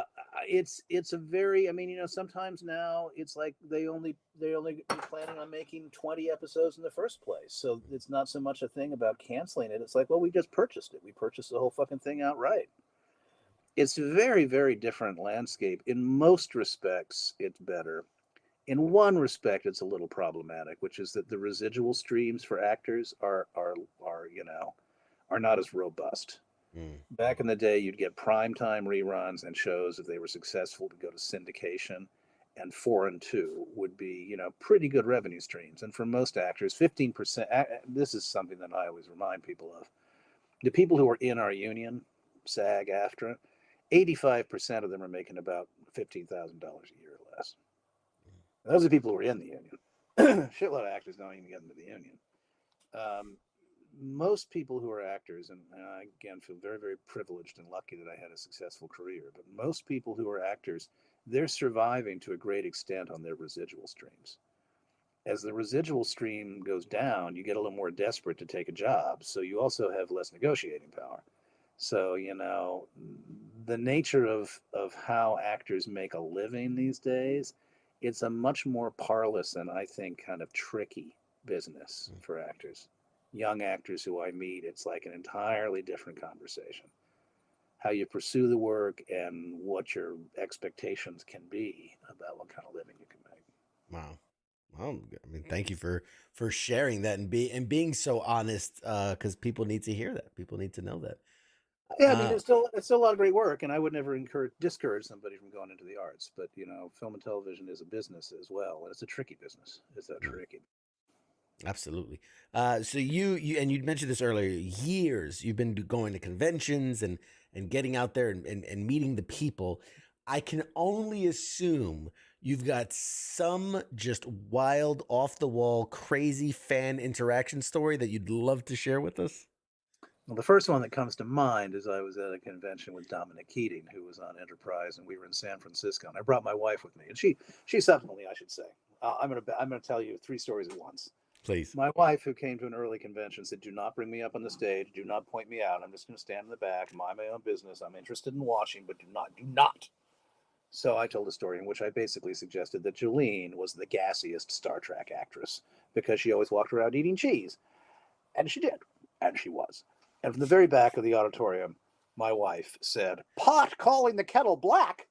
And I was like, "Oh, ladies and gentlemen, Miss Bonnie Friederici." Got her up on the stage. She was in the act for the last 20 years. Anytime we travel together, she and I are like da da da da da da da. Discovering that my wife and I have a low vaudeville act is, to me, one of the highlights of my life. Anyway, so one of the early appearances with my wife before she had been suckered into getting on stage with me, she went off shopping while Dominic and I did a dog and pony show. And these two women from the audience, Strawberry and Raspberry, or Boysenberry and Raspberry, they were named after berries. They stood up, and they were sisters or best friends, and they said, can we come up and give you a kiss? Mm-hmm. And it was like, sure. So they came up. They didn't pay any mind to me, but they proceeded to lick Dominic, like all over, like they were Wolverines. And I was just kind of fucking around. I was like, making a joke to the audience, like, what am I, chopped liver? It's like, strawberry, boysenberry. I'm not getting any berry licking here. So cut. That's kind of the end of the show. Dominic was like, all right, that's enough out of that. How you go? You go. Back. Show's over. I'm leaving. I'm going to meet the wife. I'm rounding the corner, and Strawberry and Boysenberry come running up. We're sorry. We'll lick you too. And I was like, no. And then he started to lick me, and then Bonnie rounds the corner. And there I am on a public sidewalk with these two, nubile young berries just licking me all over. And it's like, Bonnie, this is Boysenberry. This is Raspberry. Funny story. Oh man. Oh, my face hurts oh man, that's so good. I also was at a convention one time when, I don't know why these stories all involve kissing, but it just seems to be the theme of the night. There was a woman who came up. She was probably 80 years old. Her name was like, Rihanna Nighthawk, or she was decked up, in kind of a Native American guise, and quite possibly she was a character that I just wasn't familiar with. But she, was like, little old lady. Can I give you a kiss? And I was like, sure you can. Oh God! It's like, I've just been deep throated by Granny. I was Granny gangbanged. So yeah. Not what I was expecting, but not what I was expecting either. I'm so happy. I'm so happy right now. This is gonna make for some great clips online. I just want you to know that. Yes. Oh, I give good podcasts. These are all stories, by the way, that have now, for those people who know me and have known me for 25 years, it's like, yeah, the granny kissing story. Yeah. It's all been out there. Well, we've held you long enough. I do want to respect your time, and this has been just an absolutely phenomenal conversation. I thank you so much for your time. Anytime you want to come back, promote anything, hang out, just shoot the gab with us. You can tell us more crazy stories. We'd love to have you back anytime you want to come on. I want to give you the last, minute or two or whatever. Promote anything you have coming up. Yeah. Where people can find you. Any of that stuff. Yeah, I'm not a huge social media guy. J Billingsley 60 at Twitter. Elon Musk is making me seriously reconsider, but unfortunately, there doesn't seem to be really a place to go. So we hang in there. I probably, the next thing you'll see me in would be a show on Apple called, I believe, Manhunt, although I'm not sure if they're going to keep that name, which is based on a book by James Swanson about the hunt for Lincoln's assassins. I play one of the statesmen who ends up trying and convicting the assassins other than Booth at the very end of the story. And I would just do one last reminder that on January 14th, which is this Saturday, from 10 in the morning to 6 p.m., 8 hours of fabulous Star Trek themed interviews and entertainment. Go to trektalks.net for all the information about Hollywood Food Coalition and how to watch the show. And if you feel like watching and you want to support and we want to make sure that this happens again next year, this is the second year, we hope to keep it going, consider making a donation to the Hollywood Food Coalition. Outstanding. I want to thank you so much for your time. Ladies, gentlemen, everybody, thank you guys for hanging out with us, and a bunch of you still watching. You guys are awesome. Great questions. And this has been the amazing John Billingsley. I'll give you the last few seconds here, John, to sign off to the audience, tell them goodbye, and we'll toss it to a break. Thank you all. Thank you all for your service. And I know that that's sort of like, is there this is a question I want to ask. Go for it. In the military, how do you want people who weren't in the military to come up and acknowledge their appreciation? Is that a tiresome phrase? Okay, we'll take a minute. This is a I know personal that thing. that comes up, right? No, yeah, absolutely. I'm so happy you brought this up, and I'm happy to talk. I can't speak on behalf of every service member, obviously. I served from 2003 to 2007 when I was wounded in combat, and so I've been a disabled veteran for a long time as well. It is a bit tiresome to hear, thank you for your service. But here's the caveat. Here's the thing.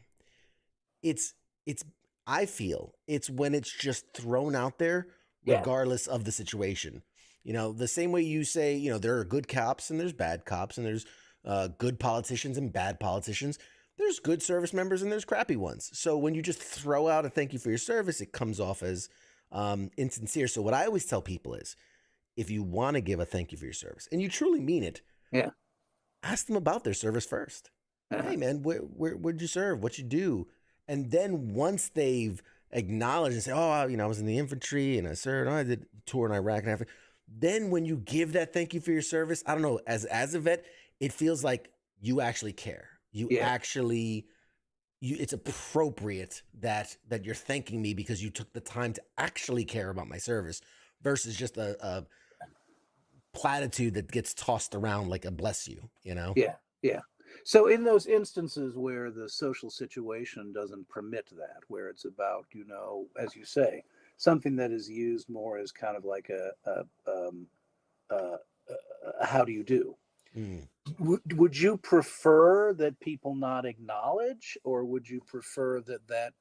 I mean, I think I asked that in a way because I've talked and I know a lot of people who are veterans, and I've heard a wide range of responses. But it always really interests me because it's really, as a civilian, it's so ingrained, like bless you, that it comes out without even necessarily thinking about it, because it's what we all have been kind of trained to say. It's kind of the phrase, right?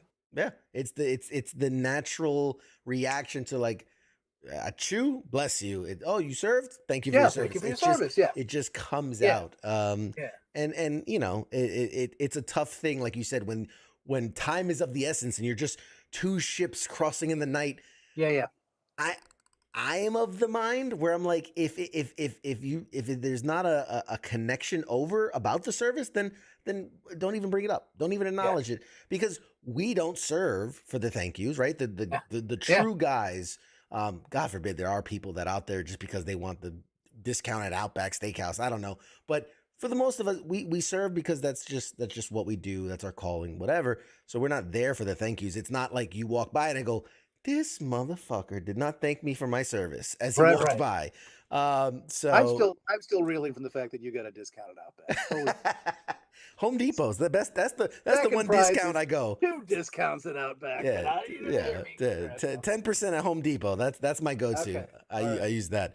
But no, I'm glad you ask, and hopefully that helps you feel better about it. But here's the thing: if you want to say thank you, say thank you. I mean, fuck them. If they don't like it, that's well. Can I just tack that on? Thank you for your service, and fuck you if you can't take a joke. Yeah, if you don't like it, fuck you. I don't care. I think they would appreciate that more than anything. A good vet with a good sense of humor will appreciate that more than anything else. That's my luck. I'd meet the one vet that didn't have a sense of humor. Yeah, there's some guy, they have to stick up their ass. There's those guys. We all know those people that just can't take a joke. But for the most part, I think there are a few actors like that as well. Yeah, the method guys, it goes too serious. Take it too serious, man. We'll talk about that next. Yeah, the part two. Part two, we'll have that. But thank you once again, ladies and gentlemen. John Billingsley, the incredible, incomparable John Billingsley. I'm gonna Google big words to say nice things about this guy. I'm very comparable, I assure you. I'm extremely comparable. Awesome, guys. All right, guys, we're gonna take a short break. I'm gonna go say goodbye to John, and we'll be back with more right after this. Shots.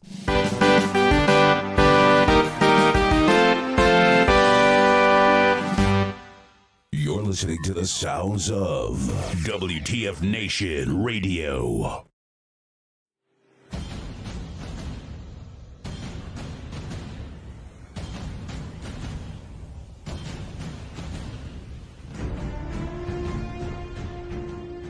Hey, you there? Yeah, it is right, you. Let me ask you something, right? Where the hell do you think that you're going? Oh, Would you think because the show is going to commercial, that means you get to just walk away? Well, CQ asked me to pass on the little message, alright? And it says, I'll be back.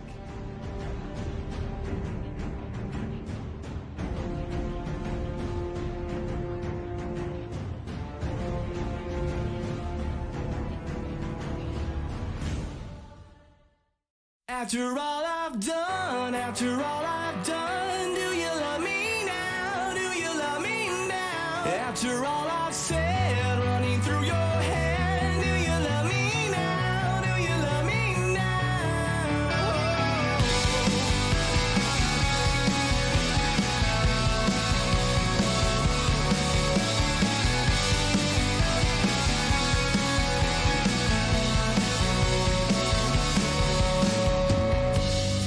And if I told you everything, I bet you cry and run away. 'Cause with all the lies I keep. Broadcasting live from the basement of the Pentagon.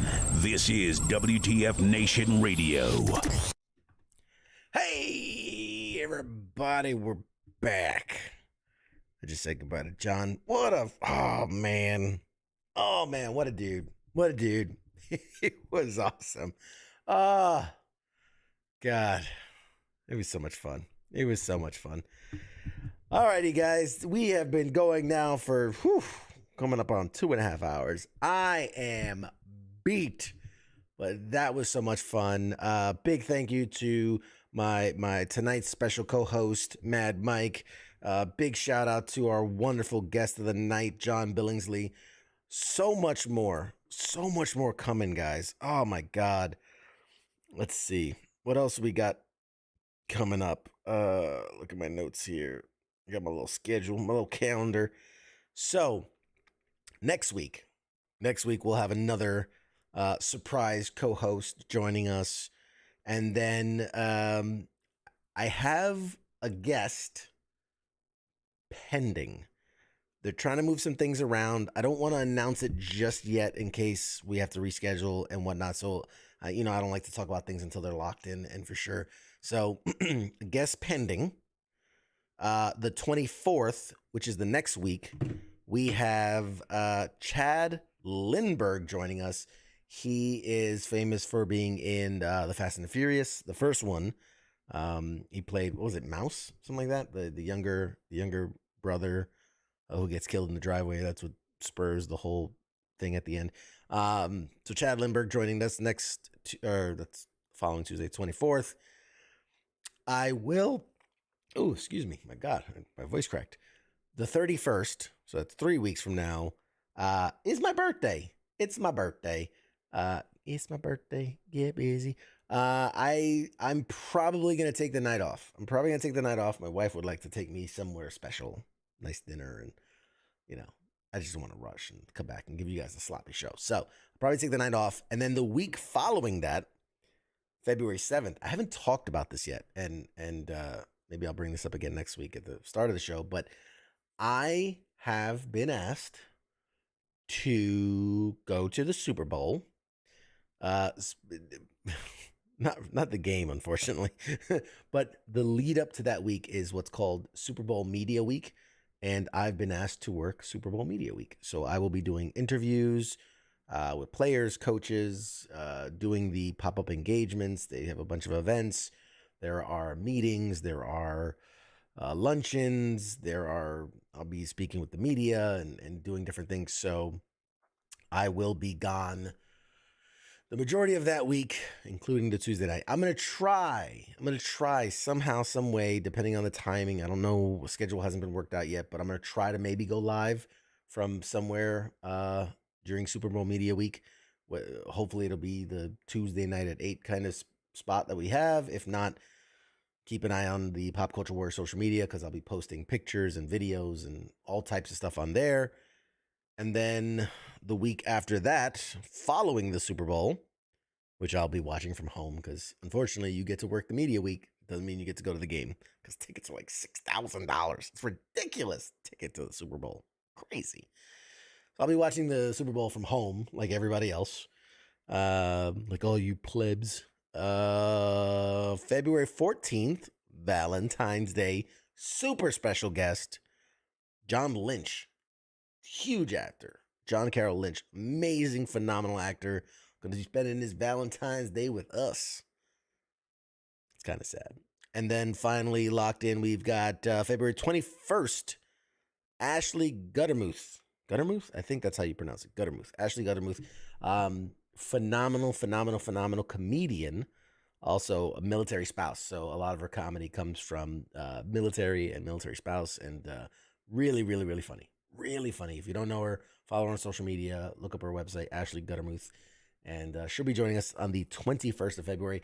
And we have so many more guests that are lined up that we're just kind of circling the drain as far as getting locked into dates and whatnot. So I told you guys 2023 was going to be the best year this station has ever done, and this show has ever been, and I have continued to do that. Rush says his next week's guest, Steve Harvey. I can neither confirm nor deny.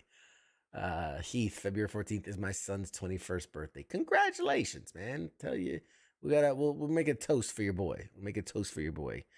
I appreciate all you guys.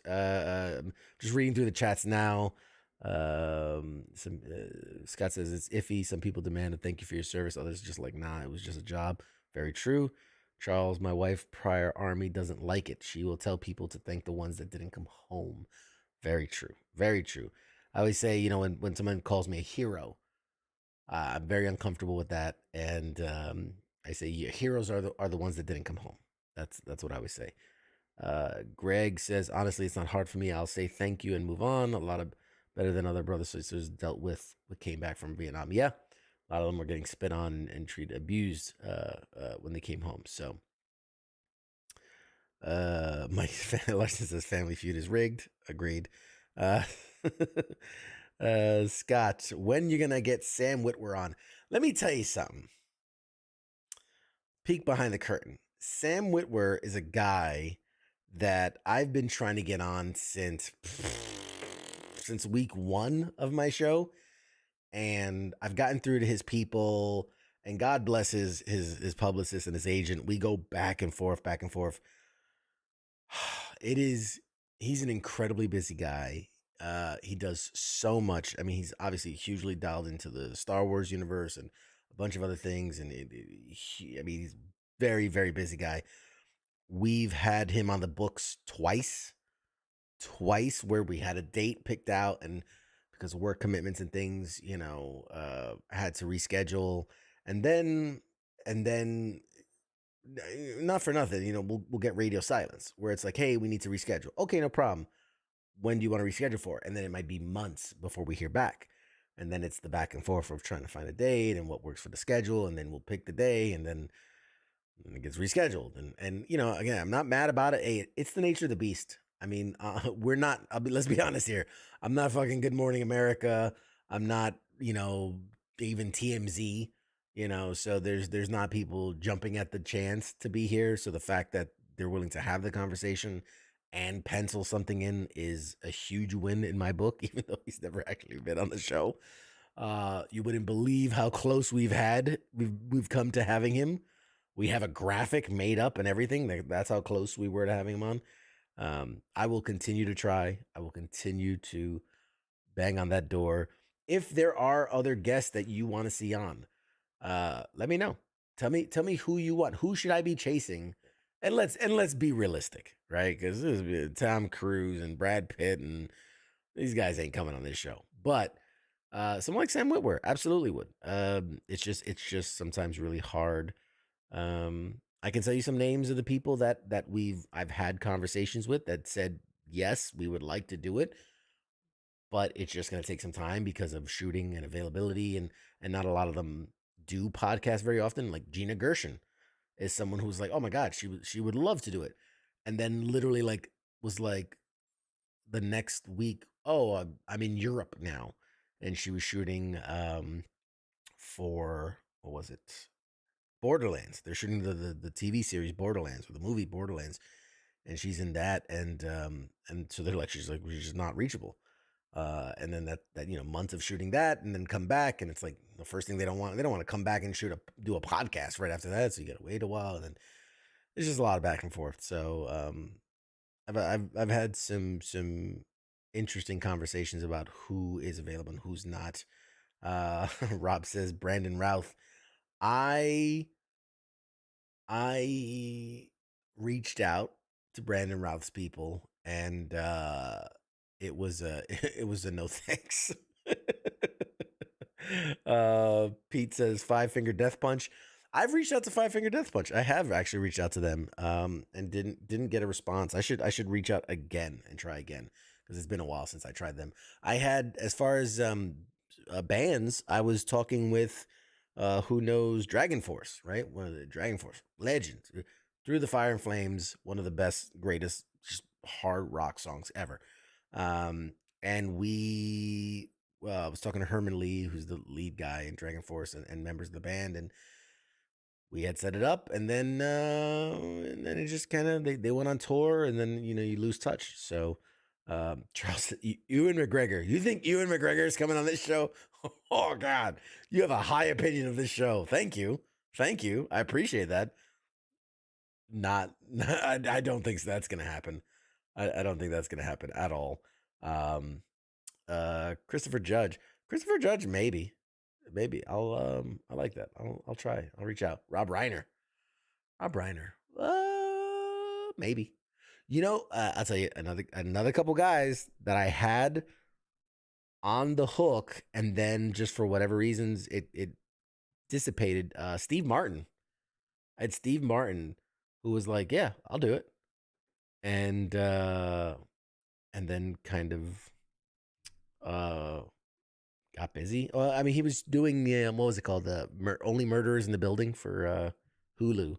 And so he just got busy. And then another famous Steve Guttenberg.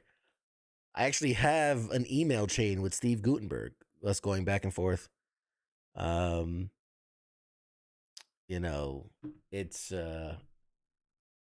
It's just one of those things. I've had people that actors who are well known. Brian Callen, great comedian, great actor. He was on the Goldbergs. He was the coach on the Goldbergs, and great comedian, podcast host. He was like, "Yeah, man, I'll do it." And we're exchanging emails, not even through publicists, not even through agents, or just emails, one-on-one, and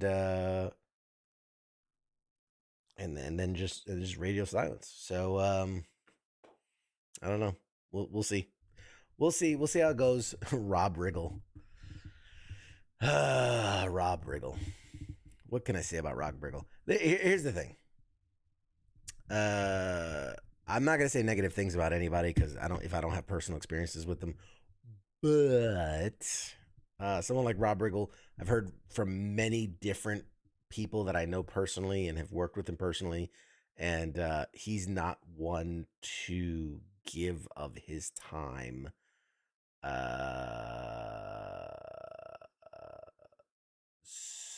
So yeah. I don't want to speak ill of people. I don't want to speak ill of people, but Mike Larson says Manu Bennett. Funny enough, I had Manu Bennett on the line.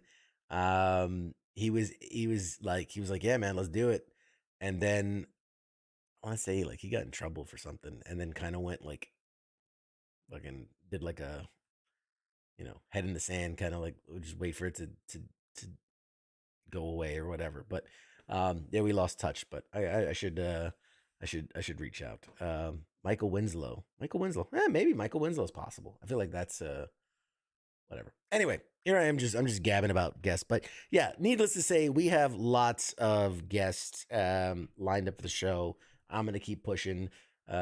Keep sending me your suggestions, and I will absolutely keep trying, because this is the face of someone who's been told no 1,000 times, and yet you see I have a busy dance card, so I'm okay with it. For every 1,000 no's I get one yes, and they're awesome people to talk to. All that being said, guys, thank you for hanging out with us tonight. Thank you for being part of Pop Culture Warrior. As always, on WTF Nation Radio, we are inundated, absolutely inundated right now with amazing quality shows. We've got the Monday edition, Monday night. We've got Pop Culture Warrior Tuesday nights. Tomorrow, for the first time ever, if you're like, I've been gone for a while, where's Radar? Tune in tomorrow, the inaugural first ever episode of The Smoke Pit on Wednesday nights, hosted by your much loved Radar and his co-host, I believe it's TZ. Yeah, you know, they're living it. They're living it large. They have been getting this show ready. I'm so pumped and so proud. I'm like a proud papa. Wherever you are out there, Radar, I miss you. I love you. I'm so excited. This show is going to be awesome. Thursday nights, we got Sergeant Time. Friday nights, Friday Night Freedom, bringing in all the goodies and greatness. Saturdays, no show for now. We're coming for you Saturday. And then Sundays, wrapping up the weekend, closing out the weekend with The Sports Bar, our latest and greatest show hosted by the actual king. It's great. It's great time right now around the station. We are happy. We are excited. We are thrilled. We are, just all burners at full, man. And it's exciting time to be around.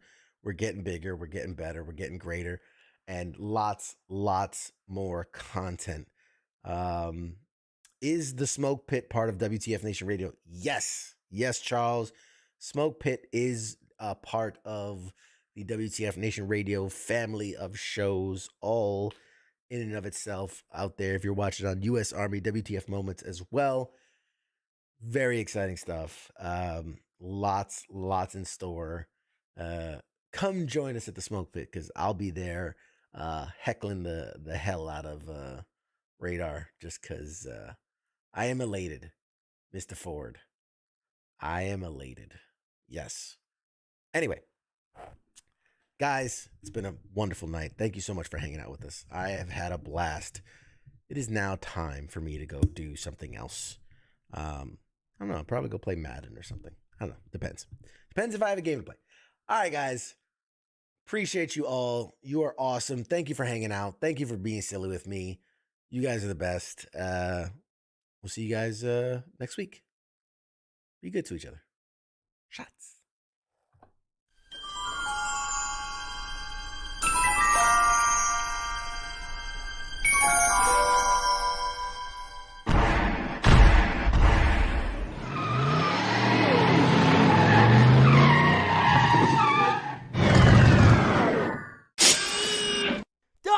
Doc! Oh, no! We're too late! We missed it!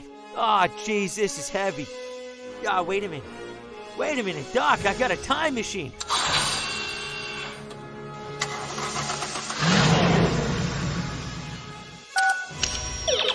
I'm just gonna punch in the coordinates. Pop Culture Warrior, Tuesday night, 8 p.m. Eastern Standard Time on WTF Nation Radio. Now crank this bad boy up to 88 miles per hour.